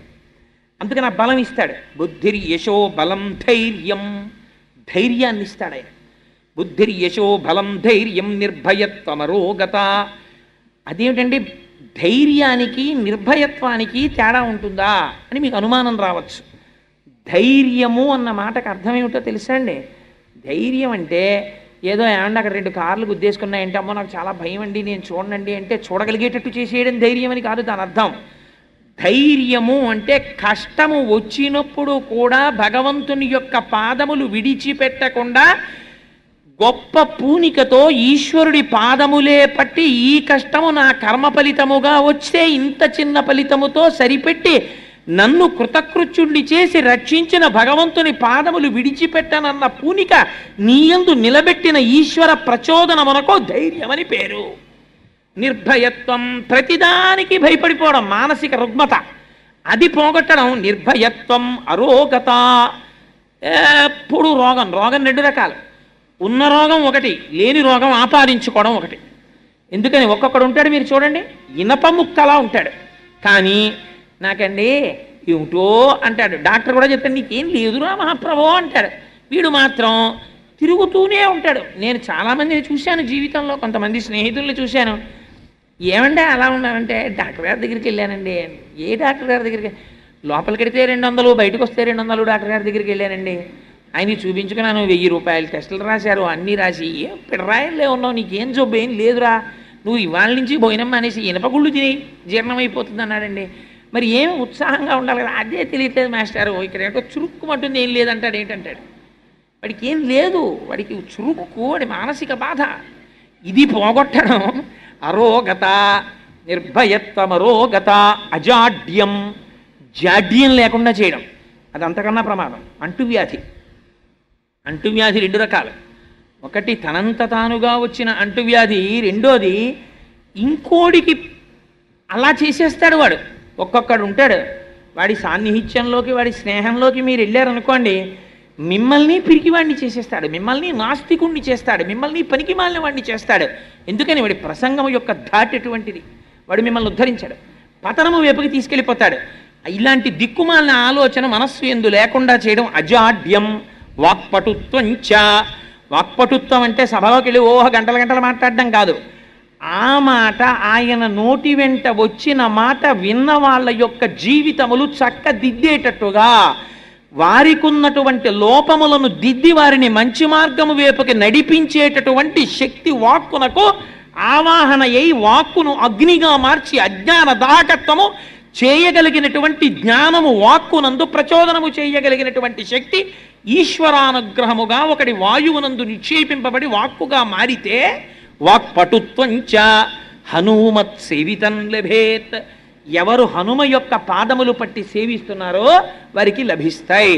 ఇంకింతకన్నా ఏం కావాలండి జీవితంలో? మాకు ఇవన్నీ కావాలండి అంటే హాయిగా ఏ వస్తువైనా 10 రూపాయలే నట్టముక్క మీద కనపడింది అనుకోండి, వీడికి అవసరం ఉన్నా లేకపోయినా లోపలికి వెడతాడు. ఎందుకని? ఏ వస్తువైనా 10 రూపాయలే. ఏమో 12 రూపాయలు ఉందేమో, 12 రూపాయలది 10 రూపాయలు కొనుక్కుంటే వాడి జీవితమే ఉద్ధరింపబడిపోయినట్టు సంతోషిస్తాడు. ఇంతకేది పుట్టుకు నిరిగిపోతుంది. 10 రూపాయలదే కొనుక్కుంటే నా జన్మ ఎంత బాగుండో అనుకుంటాడు. ఋషులు నీకు అభయం ఇచ్చారు, ఇవన్నీ నీకు ఉంటాయిరా, నువ్వేం చేయక్కర్లేదు. స్వామి ఉన్నారన్న పూనికతో ఒక్క నమస్కారము చెయ్యి. ఆ పూనిక ప్రధానం. తులసీదాస్ గారు తెల్లవారుజామున చంద్రభాగా నదిలో స్నానం చేద్దామని చీకట్లో ప్రార్థన చేసుకుంటూ భజన పాడుకుంటూ వెళ్ళిపోతున్నారు. వెళ్ళిపోతుంటే పాపం 2 కళ్ళు లేనటువంటి అంధుడు ఒక ఆయన ఇంట్లో ఉండేవాడు. ఆయన ఇంట్లో వాళ్ళు నీకు కళ్ళు లేవు, ఏ పనికి రావు, కానీ నీకు మాత్రం 3 పూట్లా పెడుతూ ఉండాలి, మేపుతూ ఉండాలని తిడుతుండేవారు. ఎందుకు ఈ జన్మ, ఆత్మహత్య చేసుకు చచ్చిపోదామని చెప్పి ఆయన బయలుదేరి చీకట్లో ఎవరూ చూడకుండా, మనకి తెల్లారకట్ట లేచి సంధ్యావందనం చేయాలంటే తెల్లారకట్ట బాగా నిద్రపడుతుంది, 4 గంటల నుంచే బాగా నిద్రపడుతుంది చాలామందికి. చూడండి 3 వరకు నిద్రపట్టదండి, 3కి నిద్రపడుతుంది, పాలవాడు వచ్చేస్తామని బాధపడతాడు వాడు. ఎందుకంటే మరి పాలవాడు రూపంలో వచ్చి వీడిని లేపాడు అనుకోడు, అప్పుడు పడుకుంటేనే బాగా నిద్రపడుతుంది వాడికి. సో నేను ఎందుకు చెప్పానంటే ఈ మాట, ఇంతకీ తెల్లవారుజామున చంద్రభాగా నది ఒడ్డున పాపం తిరుగుతూ స్నానం చేద్దామనుకున్నటువంటి ఆ తులసీదాస్ గారు అనుకోకుండా ఆత్మహత్య చేసుకుందామని చెప్పి వచ్చిస్తున్నటువంటి వ్యక్తిని గుద్దేశారు. ఆయన పడిపోయాడు. పడిపోతే తులసీదాస్ గారు చూసి ఆయన్ని పైకి లేపి అన్నారు, నాయనా నేనంటే ఏదో భజన స్తోత్రం పాడుకుంటూ చూడలేదు, నువ్వైనా చూడలేదా నాయనా, చూడవయ్యా అన్నారు. అనేటప్పటికీ ఆయన కళ్ళు వచ్చేసాయి. మహానుభావ మీరు చూడండి అనేటప్పటికీ కళ్ళు వచ్చి ఆయన పాదాల మీద పడి నమస్కారం చేశారు. నదిని దాటి రాత్రులందు శత్రువులు వస్తారేమో అని పహరా కాస్తున్నారు సైన్యం. వాళ్ళు చూశారు. చూసి గబగబా వెళ్ళి పాదుషాకి చెప్పారు, ఏమి అద్భుతం, తెల్లవారుజామున తులసీదాసు గారు చంద్రభాగా నది ఒడ్డును తిరుగుతూ అక్కడ కనపడినటువంటి ఒక అంధుణ్ణి గుద్దేసి చూడమంటే కళ్ళు వచ్చాయన్నారు. వెంటనే పాదుషా అన్నాడు, తులసీదాస్ గారిని సభకి తీసుకురండి అన్నాడు. తీసుకొచ్చారు. తీసుకొస్తే తులసీదాస్ నువ్వేవో కొన్ని గారడీలు చేస్తావుట కదా, చెయ్యి అన్నాడు. అంటే తులసీదాస్ గారు అన్నారు, నాకు గారడీలు చెయ్యడం అలవాట్లేదు, నేను గారడీ చేసేవాడిని కాను. అంటే ఆయన అన్నాడు, నువ్వు తెల్లవారకట్ట ఎవరో కళ్ళు లేని వాడిని చూడు అంటే కళ్ళు వచ్చేయట కదా, అలాంటివి కొన్ని ప్రదర్శించి ఇప్పుడు అన్నాడు. నేను ప్రదర్శించడం ఏమిటి? అనుకోకుండా నా నోటి వెంట వచ్చినటువంటి మాట అబద్ధం కాకూడదని సత్యం చేసిన వాడు భగవానుడు. కన్నులు నేనివ్వలేదు, ఈశ్వరుడు ఇచ్చాడు. ఎందుకు ఇచ్చాడు? వీడు చూడు అన్నాక కూడా వాడు చూడలేకపోతే వీడు అన్న మాట వ్యర్థమైపోతుందని నా మాట నిజం చెయ్యడానికి ఈశ్వరుడు అనుగ్రహించాడు. అది మరిచిపోయి నన్ను గారడీ చేయమంటాయేంటి? అలా చేసేవాడిని నేను కాను. అలా నేను ఏదో వేళంబరానికి అవి ఇవి చెయ్యను. అది ఆనాడు నా నోటి వెంట అప్రయత్నంగా వచ్చింది. ఆయనకి కళ్ళు లేవన్న విషయం కూడా నాకు తెలియకుండా వచ్చింది. కానీ వీడి నోటి వెంట వచ్చిన మాట అబద్ధం కాకూడదని స్వామి చేశాడు. అంతేగాని అస్తమానం నేను అలా చేస్తానే, అది తప్పు, నేను చేయనన్నాడు. అంటే నేను చెప్పినా చేయవా అన్నాడు. నువ్వు రాముడి కన్నా గొప్ప, నేను చేయనన్నాడు. అంటే నేను చెప్పినా వినటం లేదు కనుక కొరడాలతో కొట్టండి అన్నాడు. అహంకారం అనేటప్పటికీ చుట్టూ ఉన్నటువంటి ఆ సైన్యం వచ్చారు, కొరడాలు పట్టుకుని తులసీదాస్ గారిని కొట్టడం కోసమని కొరడాలు పైకెత్తారు. అప్పుడు తులసీదాస్ గారు హనుమాన్ చాలీసా చేశారు. మహానుభావుడు, స్వామి హనుమ మీరున్నారు, నన్ను రక్షించి తీరుతారని మనస్సులో హనుమని ఉపాసన చేస్తూ తులసీదాస్ గారు చాలీసా చేశారు. చాలీసా చెయ్యగానే పరమ సత్యం ఏమిటో తెలుసా అండి? పాదుషా కోట నిండా ఎక్కడ చూసినా కోటలే, గోడల మీద కోతులు, గవాక్షంలో కోటలు, కిటికీల మీద కోతులు, ఎక్కడ చూసినా కోతులు, పెద్ద పెద్ద బంగారు నేత్రములు మెరిసిపోతూ మహోగ్రంగా నిలబడ్డాయి. ప్రతి సైనికుడి చేతిలో కొరడాని ఆయుధాలని కోతులు పట్టేసుకున్నాయి. ఆఖరికి కొడదామని వచ్చిన వాళ్ళ చేతుల్లో కొరడాలు కూడా లాగేశాయి. ఆయన పరవశించిపోతూ చాలీసా చదివేస్తున్నారు. అప్పుడు పాదుషా మొఘలాయి సామ్రాజ్యంలో డెనాసిటీలో ఎప్పుడూ జరగలేదు. తను కూర్చున్నటువంటి సింహాసనాన్ని విడిచిపెట్టి పారిపోయాడు లోపలికి. పారిపోయి నాకు ఇవాళ తెలిసింది హనుమ యొక్క వైభవం అంటే ఏమిటో, తులసీదాస్ గారికి పట్టుబట్టలు ఇచ్చి విడిచిపెట్టండి, పూజ చేసి అన్నాడు. ఎక్కడ నుంచి వచ్చాయో కోతులు అలాగే వెళ్ళిపోయాయి. ఆనాటి నుంచి ఈనాటి వరకు మా స్వామి హనుమ యొక్క రక్షకత్వం అంతే. మీరు ఉపాసన చేసి మనసు పెట్టి ఆయన ఉన్నారు అని మీరు ప్రార్థన చెయ్యాలంతే, మిమ్మల్ని రక్షించి తీరుతారు. ఆ విషయంలో మీకు సందేహం లేదు. సత్యం సత్యం పునఃసత్యం. అంతటి మహానుభావుడైన హనుమ ఆయనకి పూజ కోరుకోరు. ఎత్ర ఎత్ర రఘునాథ కీర్తనం తత్ర తత్ర కృతమస్తకాంజలిం. ఎక్కడ రామచంద్రమూర్తి యొక్క స్తోత్రం జరుగుతుందో అక్కడకొచ్చి తల ఒగ్గి కన్నులు వెంట నీరు కారుస్తూ నమస్కరిస్తూ పొంగిపోయి ఆయన కూడా భజన చేస్తారట. ఇవాళ పరమపావనమైనటువంటి రోజు హనుమ జయంతి కనుక మా స్వామి సంతోషపడిపోయేటట్టు మనందరం కలిసి హనుమ గురించి, రామచంద్ర ప్రభువు గురించి ఒక్క 5 శ్లోకాలు, మీకు తెలియనివి కావు, కొత్తవి కావు, నేను చెప్తాను, మీరు చెప్పండి. మన జన్మ ధన్యం చేసుకుని ప్రసాదం స్వీకరించి బయలుదేరుదాం. రేపటి రోజున రామాయణాంతర్గత హనుమద్వైభవము అన్న విషయం గురించి మాట్లాడతాను.